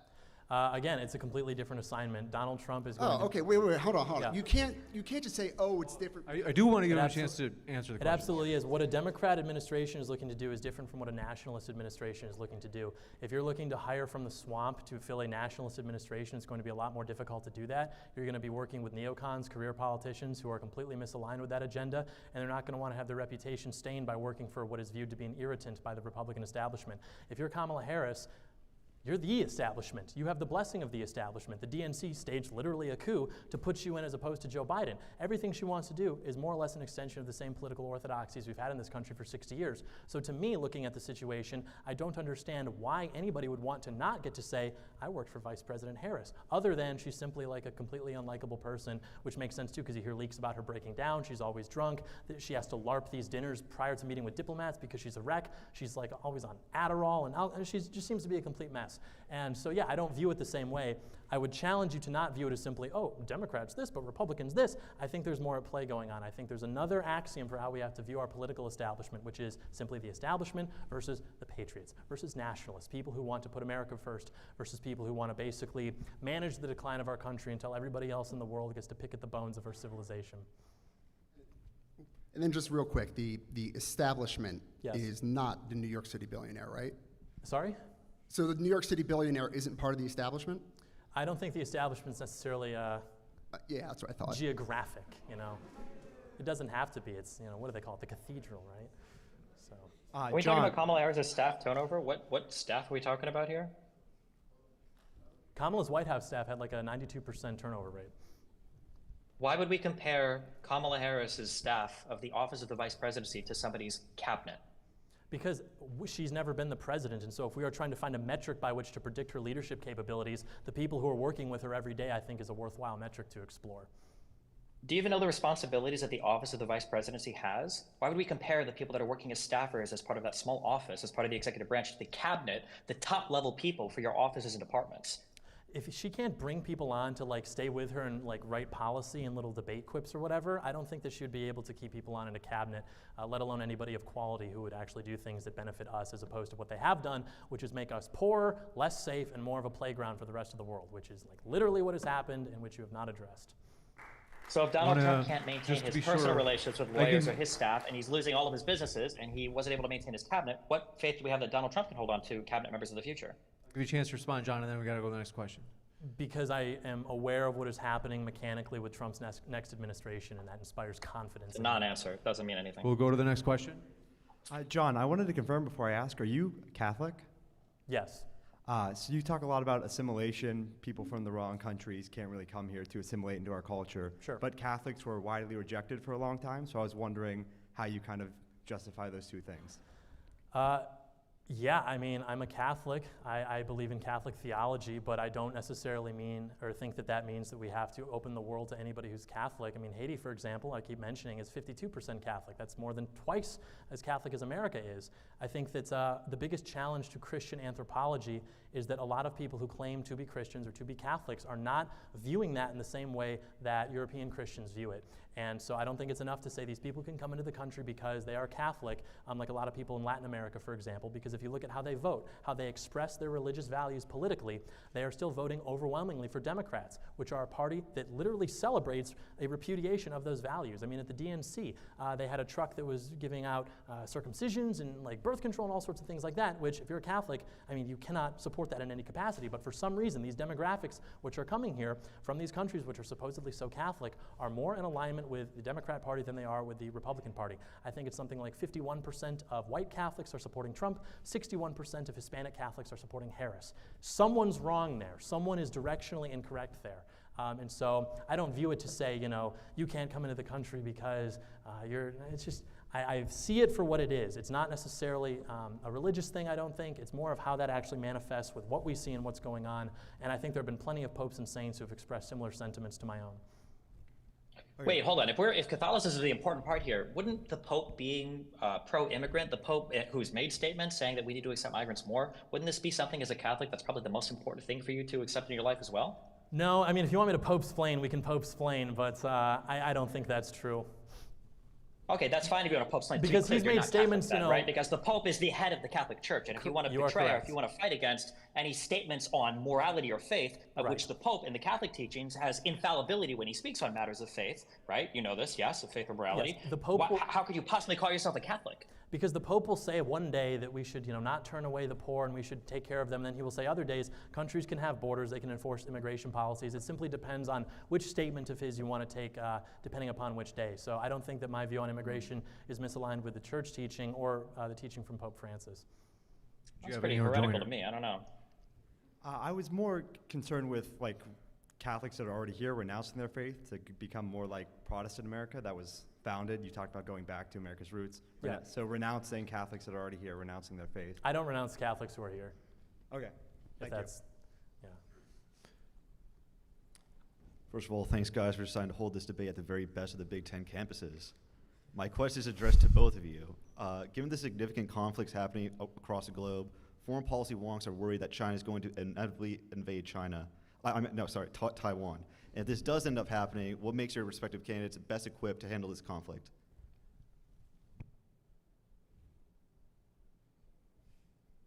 I would first. I thought that we were going to segue on. Tell me what to do. Who's going first? We'll start with John. Okay.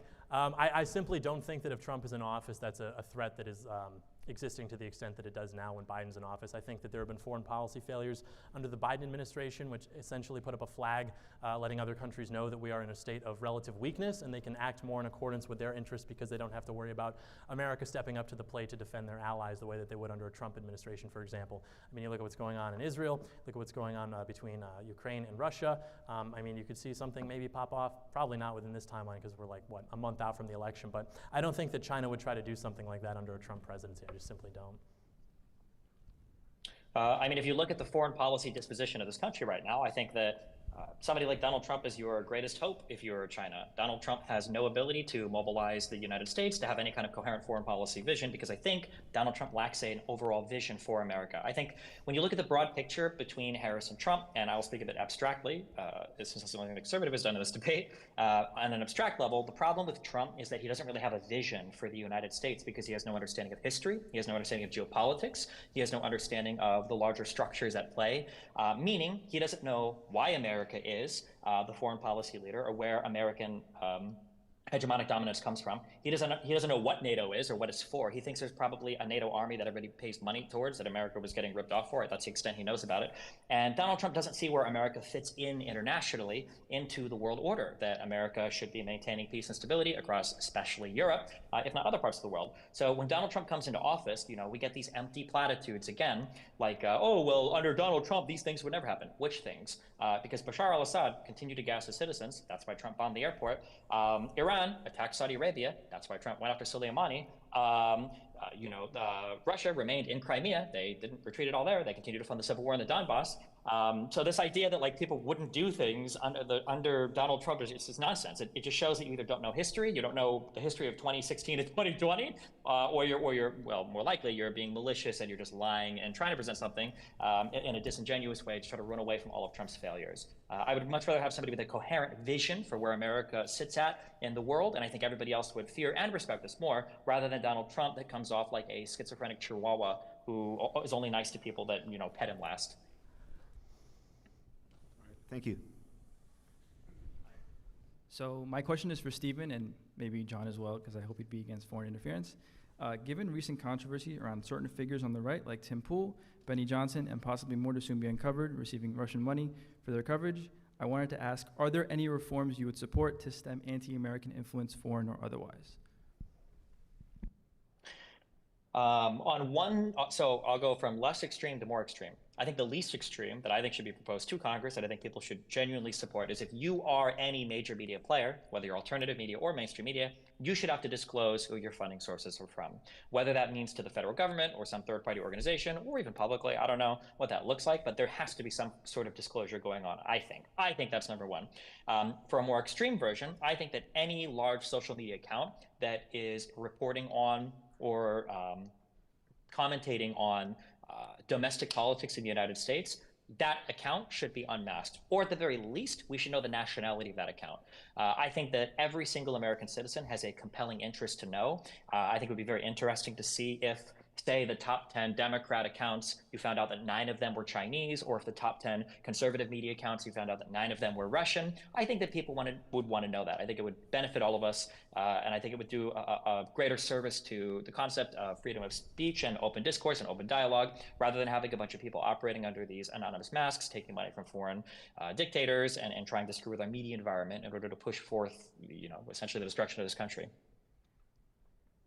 I would agree with a lot of that. I would not agree with any measure that seeks to reduce the availability of anonymous accounts to people on the internet. I think that Twitter is the only place where free speech really exists right now on the internet, and there's certainly a lot of very, very influential Twitter accounts who've done a lot to move the conversation politically, especially on the right. And so I would not support any measure that seeks to unmask them, because these people have jobs and families, and as we've seen, when they dox people, they arrest them for memes such as Ricky Vaughn. You have instances where these things can get pretty ugly pretty quickly. So I wouldn't support that. I also would maybe just add an asterisk. I don't really like the idea of thinking that foreign money in politics is like the worst thing ever. Not because I support foreign money in politics, but because I don't want people to become under the impression that that is the problem in itself. That there's not a lot of American money, money that funnels through this country, which is not itself problematic and acting against the interests of American people, because there's plenty of that. So I don't think it's enough to say foreign money is bad. You have to sort of, I think, go a little bit further and say any money that acts against the interests of the American people is bad and should be punished. If you're opposed to the doxing, does that mean you disavow libs of TikTok? Because that's an account that frequently and regularly doxes people that have political views that they disagree with? Libs of TikTok? If I disavow them? No, I don't disavow them.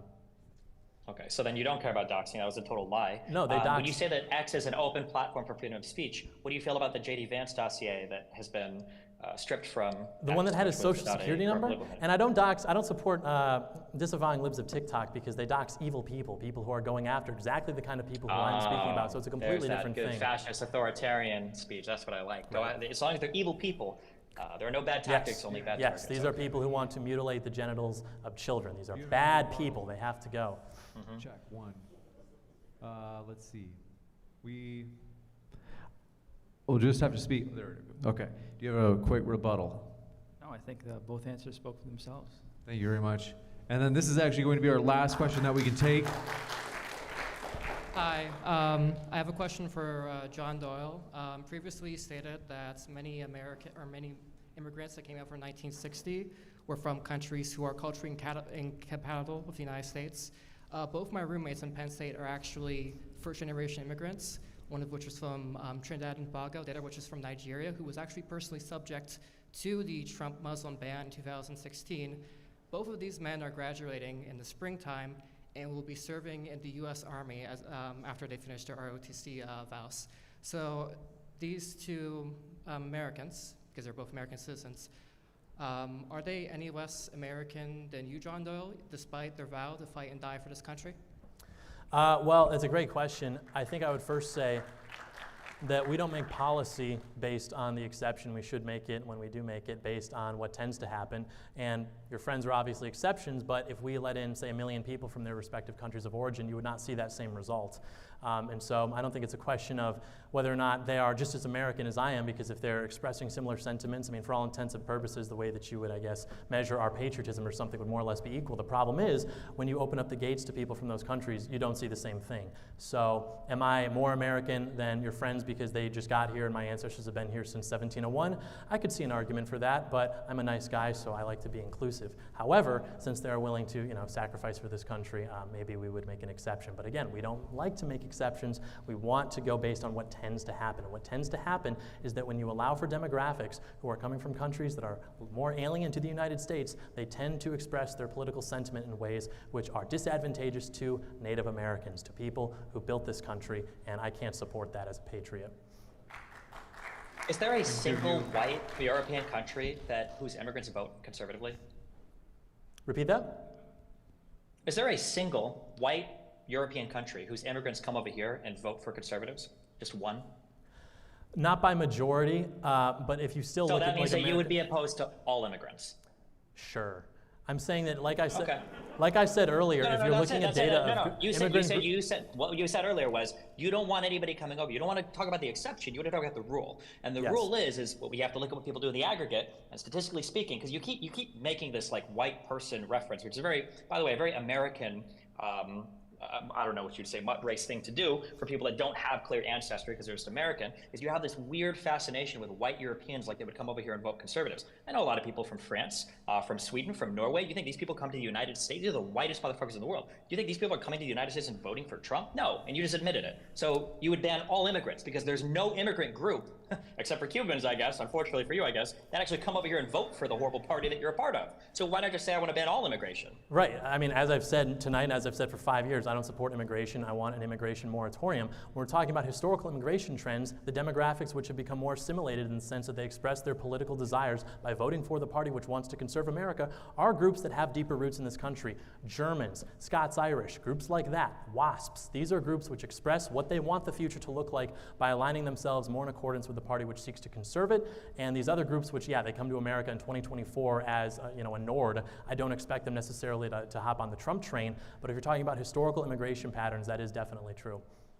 I can give you a quick rebuttal. How can you say I don't understand how you can say we want to conserve America when you want to go back to other times that you're just arbitrarily choosing. Like when you say, for instance, you say, well, the Irish have a deep history in America. Irish and Italians, when they came over through Ellis Island, didn't have as deep of a history in the United States. In fact, they formed a lot of ghettos and they formed a lot of in-groups, and a lot of people that were native in the United States didn't like those people either. So where are you drawing the line at when you talk about conserving America? I want to give John a response, and then I go to the next question. Irish and Italians have assimilated into this country. The only thing that would differentiate them would be maybe a St. Patrick's Day celebration or a pasta night, but if you look at how they manifest themselves, they are more or less assimilated without meaningful difference. Other groups don't exactly express that, even if they've been here for 2 or 3 generations, like you see with Chinamen. So. All right, Wait, I'm can going I to ask give you one a more quick question? I hate to do who do you this, think had a more extensive? Wait, just one quick question for him. Who do you think had a more extensive operation in the United States, MS-13 or the Mafia? What was it? Who has more roots in the United States?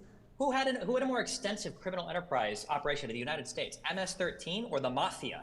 The Mafia existed a long time. MS-13 has only been a problem in this country for the last 10, 15, 20 years. So I don't think that you can equate that, especially if we're talking about a 2024 presidential election. I want to give you a quick rebuttal. All right, I just want to say that I'm from Erie County. It's a county known for having a high asylum seeker population. For example, my grandparents lived next to Syrian refugees who were personally tortured by the Assad regime. And when I speak to these people who've immigrated to America and they sing its praises, they have personally made me more prouder to be American than you have, John Doyle.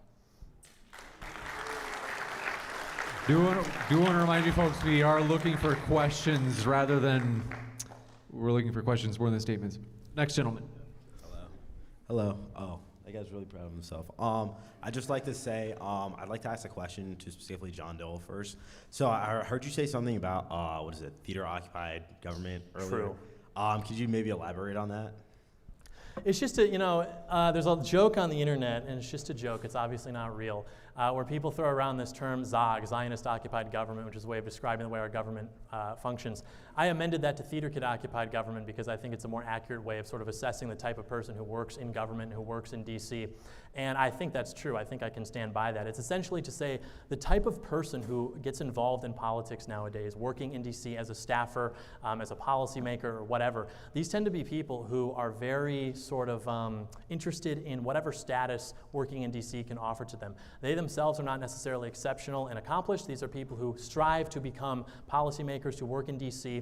They will starve them. I mean, if anyone here knows people working in D.C. with these kinds of jobs, they're not making very much money, they don't eat very well, and they're pretty much miserable, very anxious all the time, but they enjoy working in D.C. because they like being able to go back and report something home for Thanksgiving. And so I think that that is a focus of getting involved in politics that is not necessarily to make meaningful change, but rather because they simply enjoy the feeling that it brings them. Sort of like someone who is performing like a theater kid, for example, and you look to when they make their little TikToks and they're dancing around, it reminds one of the experience in high school that maybe we have had with theater kids. And so I sort of saw it and could not unsee it, and I still think that that's a pretty accurate way to describe those kinds of people. Yeah, so you're basically describing like a government full of like SGA kids, pretty much.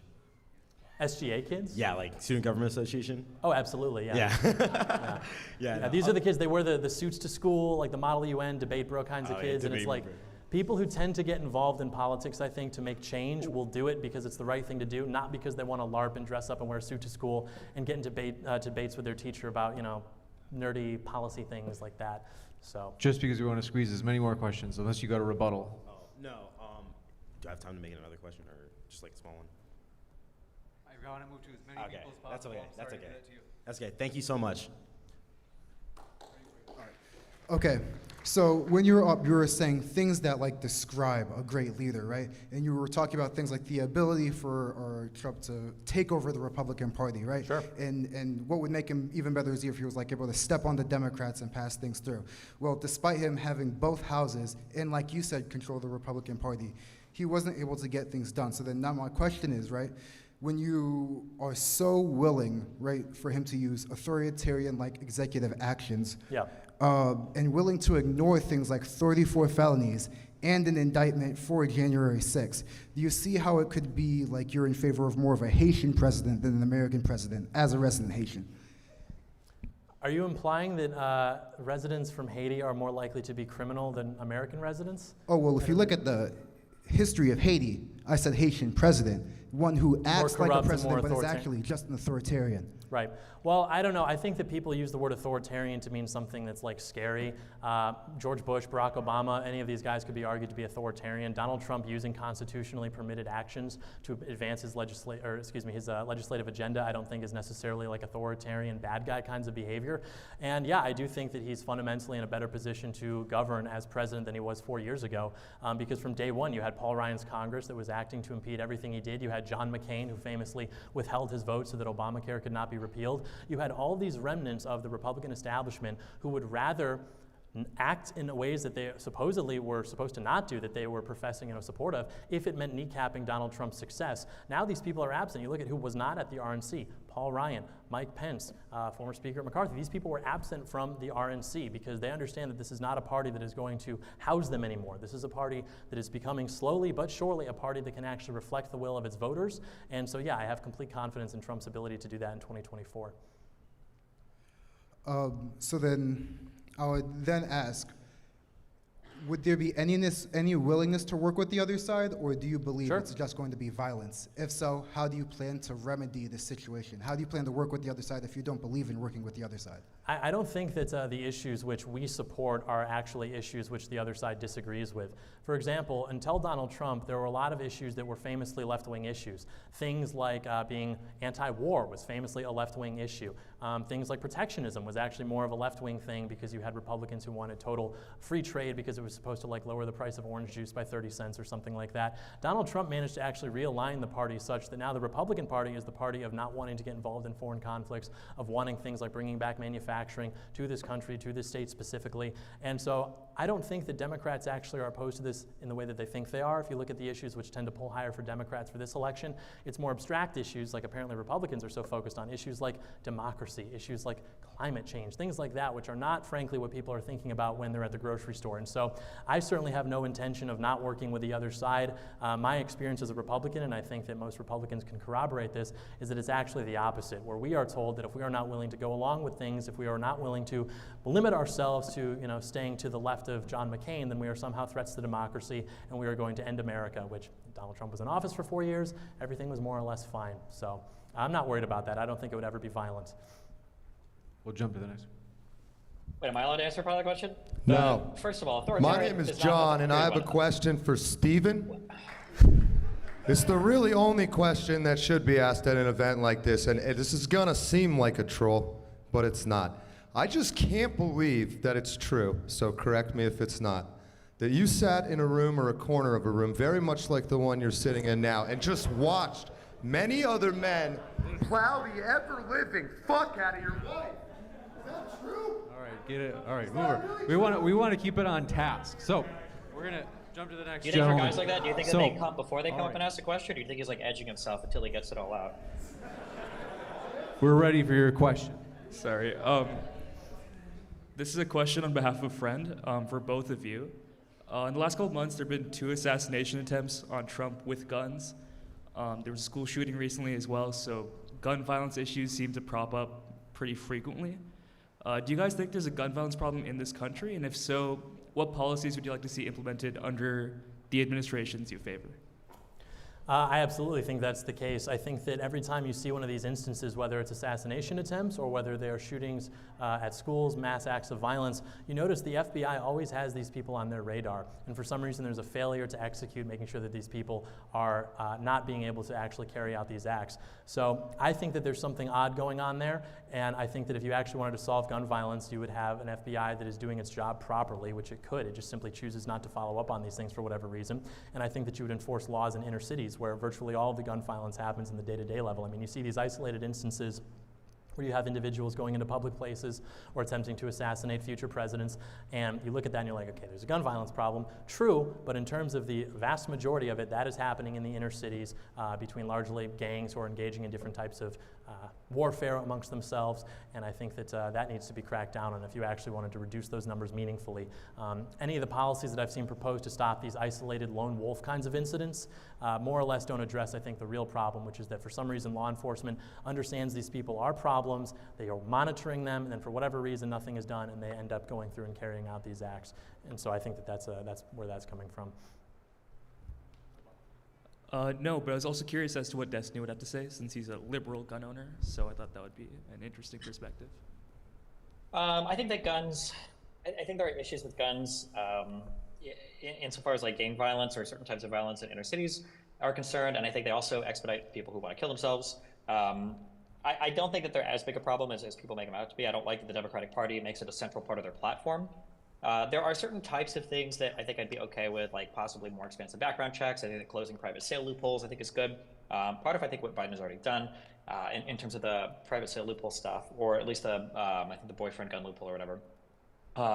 But guns they're not, it's not a huge issue for me, and I think it's a big political loser when the party deals with it. It's like abortion for Republicans. I just think it's a really divisive topic. That being said, again, something that was said earlier I think is funny. When you talk about what an authoritarian is that wants to centralize power in themselves, especially in the executive. There's a reason why we have 3 branches of government. For people that actually give a fuck about this country, I would recommend Federalist Paper number 51. It's a really good explanation, a breakdown of why we have checks and balances, why we have 3 different branches of government, and why you wouldn't want somebody like Donald Trump running the entire thing. And I think it's also strange in terms of how Republicans approach gun violence, or at least how John's laid it out, that we're simultaneously saying things like the FBI was incompetent, they were incapable of following up on anything, they couldn't seem to do their job right, but we also want to increase the power of the FBI and then give them the ability to follow up on everybody and do their job better. It's always like both sides of the mouth, you know, like the GOP is destroying Trump at every step of the way, but Trump is also in control of the GOP and he can do whatever he wants. The swamp is destroying Donald Trump all the time, but next time he's going to hire the right people. The Democrats are, you know, opposed to him, so he can't do anything, but on these issues, they would actually be fundamentally aligned. Like, nothing actually makes sense. There's a reason why at the end of the day, there's no policies listed. There's nothing that's actually talked about in concrete terms. It's all just like fantastic delusion. We can take one more pithy question, and then we gotta go into the closing statements from our speakers. Yep. This question's solely for Mr. Doyle. Sorry, this is not a very topical question. Good evening, Mr. Doyle. Somewhat recently, RFK Jr., who has been very vocal about the problems with American health, has thrown his weight behind Trump and may end up getting a cabinet position. How else do you believe that Donald Trump can benefit the health of Americans, especially young Americans like myself? I think that a lot of what RFK is very positive. I think that the 2 biggest issues that we're going to face are immigration and health, because both of those are controlling for who is in the country and the quality of the people. I mean, I think that fundamentally, body, soul, and mind are very intertwined. And I don't want to cast stones here, but there's a reason that you look at the people who are the most fanatically left-wing, the Antifa mugshots. They sort of have a look about them. I think there's a reason for that. They're hormonally maladjusted. It's for a lot of different reasons. I mean, male testosterone is obviously decreasing. You've got pesticides, you've got fertilizers, poisons in our clothing, which is why you need to go to Undertac and buy their underwear, by the way. It's the best stuff ever. They don't use that stuff. But you can ban the use of those things, which would make people less sick. And if you have people that are less sick, they're going to be just better adjusted in general, and I think that you will see those effects manifest throughout society. I mean, there's a reason why you look at old footage of Americans in the 70s, 80s, or whatever. They look happier. They don't look so dreary. Now you have people who are drugged up on prescription medication. They can't get through the day without taking their I don't know, Adderall or Xanax or whatever these people are into. The country is sick. Everyone seems to understand that it's going in the wrong direction, but no one except for RFK, and thank God Trump for bringing him on board, are actually addressing that issue, the health of Americans. You had Michelle Obama who got in and she was like, okay, we're going to ban fat kids, no more Mountain Dew. And it's like, well, that obviously didn't do anything. So there has to be a fundamental conversation about what we are putting into the food, how it's packaged, how it's processed, and only RFK has been willing to meaningfully address that. So God bless him for that. Rebuttal. Okay. Excellent. Thank you very much. We want to go into the closing statement. So we are not done yet, folks. We're going to kick it over to John for his closing statement. These are only 3 minutes. John, thank you very much. The floor is all yours for your closing. Yeah, I would just say that the president, as the executive, is presiding over the sort of archipelago of bureaucracies. When we talk about the deep state or the swamp, these are very romantic terms. What that means is all of the thousands of unelected bureaucrats who do not leave their position depending upon who is in charge of being the enforcer of those laws. Under Trump, he's not as able to command them. Under Biden, under Kamala, they're more easily able to mobilize these people because they are more in alignment with how the establishment functions. And so a Trump FBI is going to function differently in 2016 than a Biden FBI functions in 2020. Simply because the bureaucrats who are occupying those positions, who are appointed by certain presidents, they understand how the game is played. And so when Trump is talking about Schedule F, constitutional, firing those bureaucrats and bringing in loyalists so that he can have a mechanically functional administration like every other president has before him, that is something that is good, and that is something that will have better results for him in his second administration. So yes, it is different. That is precisely why. In terms of policy success, again, I'm less interested in policy than I am in what is actually going on in the country. Republican 101 is we want want less government. We don't want to pass policy. We want government to get out of the way. That is something that can happen under a Trump administration. So I don't think that passing policy necessarily is what measures a successful presidential administration so much as how happy and how provided for the people are by the incumbent administration. And again, every election is a referendum on that incumbent administration. People right now are not very happy with Joe Biden, not very happy with Kamala Harris, and I think that you're seeing Trump's unpopularity go down. People are expressing more sentiment positively for him. Because of that, they're understanding that TDS is not necessarily a death sentence and that they can eventually support Donald Trump, which is sort of what's happening. And so, yeah, you notice as we continued our discussion this evening, a lot of it was about Republican conspiracy theories, delusions, et cetera. It hasn't been accounted for why, under the Biden administration, so many of these horrible things have been happening. It's been about what Trump did, what Trump may do, what he may not do, but there's simply no answer for what has gone on under the Biden administration, which, if you support Kamala Harris, you are voting for an extension of that. You are looking at what happened under Donald Trump, and you are looking at what happened under Joe Biden and Kamala Harris, and you are saying a continuation of this is a closer approximation of what I want the world to look like than a continuation of what Donald Trump was able to do. And I think that that is just simply delusional, and I don't support that at all, and I don't understand how you can be an American patriot and support that. American patriots are down bad. We are less wealthy. We are in a more dangerous situation. We are talking about mass amnesty. We are talking about billions and billions of dollars to all these other countries. We have problems here. We can solve those problems, but you simply need somebody who is willing to do it. Donald Trump has been the only political figure in any of our lifetime who has been willing to actually challenge those orthodoxies, and he's done so successfully to a certain extent, and I look forward to seeing how he's able to complete the job in a second administration, given that he will have loyalists staffing his administration, which do exist, and which are going to make big, beautiful things happen. So I think we should all support Donald Trump. Thank you very much for that closing.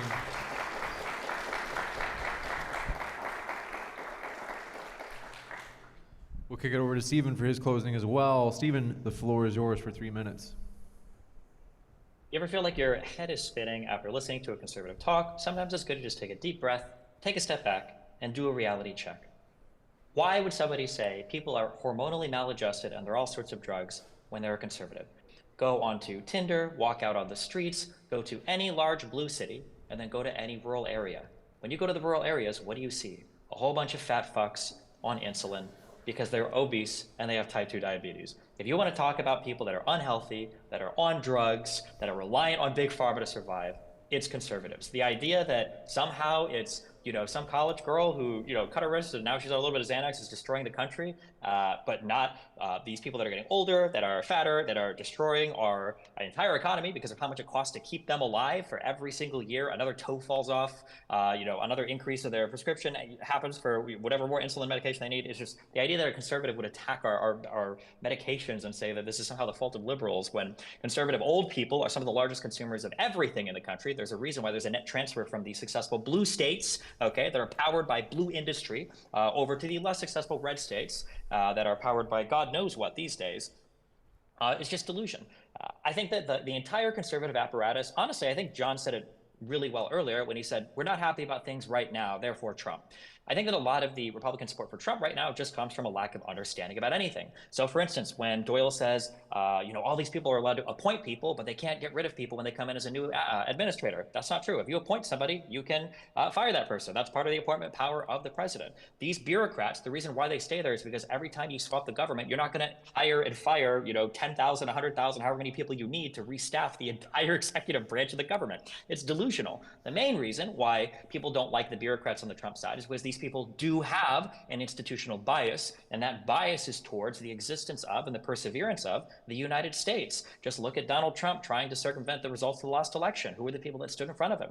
It was largely bureaucrats. It was people like Pat Cipollone, or it was people in the DOJ like Rosen or like Donahue, or it was White House lawyers like Eric Hirschman and Steve Engel. It was the bureaucrats. It was the people that had the institutional knowledge, that had the appreciation for the United States. As Doyle said, they don't get paid a ton of money, and they're generally just there because they appreciate the country. Even when you look at people like William Barr, who historically was known for wanting to see the executive branch expanded in power, with the president specifically, Barr quit because he was so disgusted at Donald Trump trying to weaponize his department with just a couple weeks to go before the election, or not even before the election, I'm sorry, before the certification of the vote.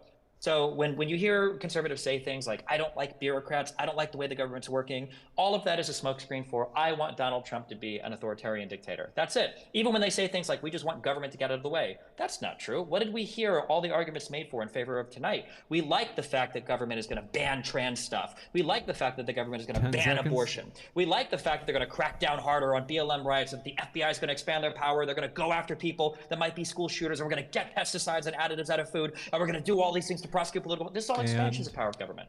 Republicans stand for nothing. Time. I hate Donald Trump. Thank you very much. I'm going to keep it very pithy, and then I'm going to give it over to Sean for his final thank yous. But I want to say thank you very much, folks. It's been a true pleasure to be with you tonight. And if you're watching live, hit that subscribe button for more. I'm going to hand it over to Sean. Thank you very much, Sean. Thank you so much, James. Everybody give him a big round of applause.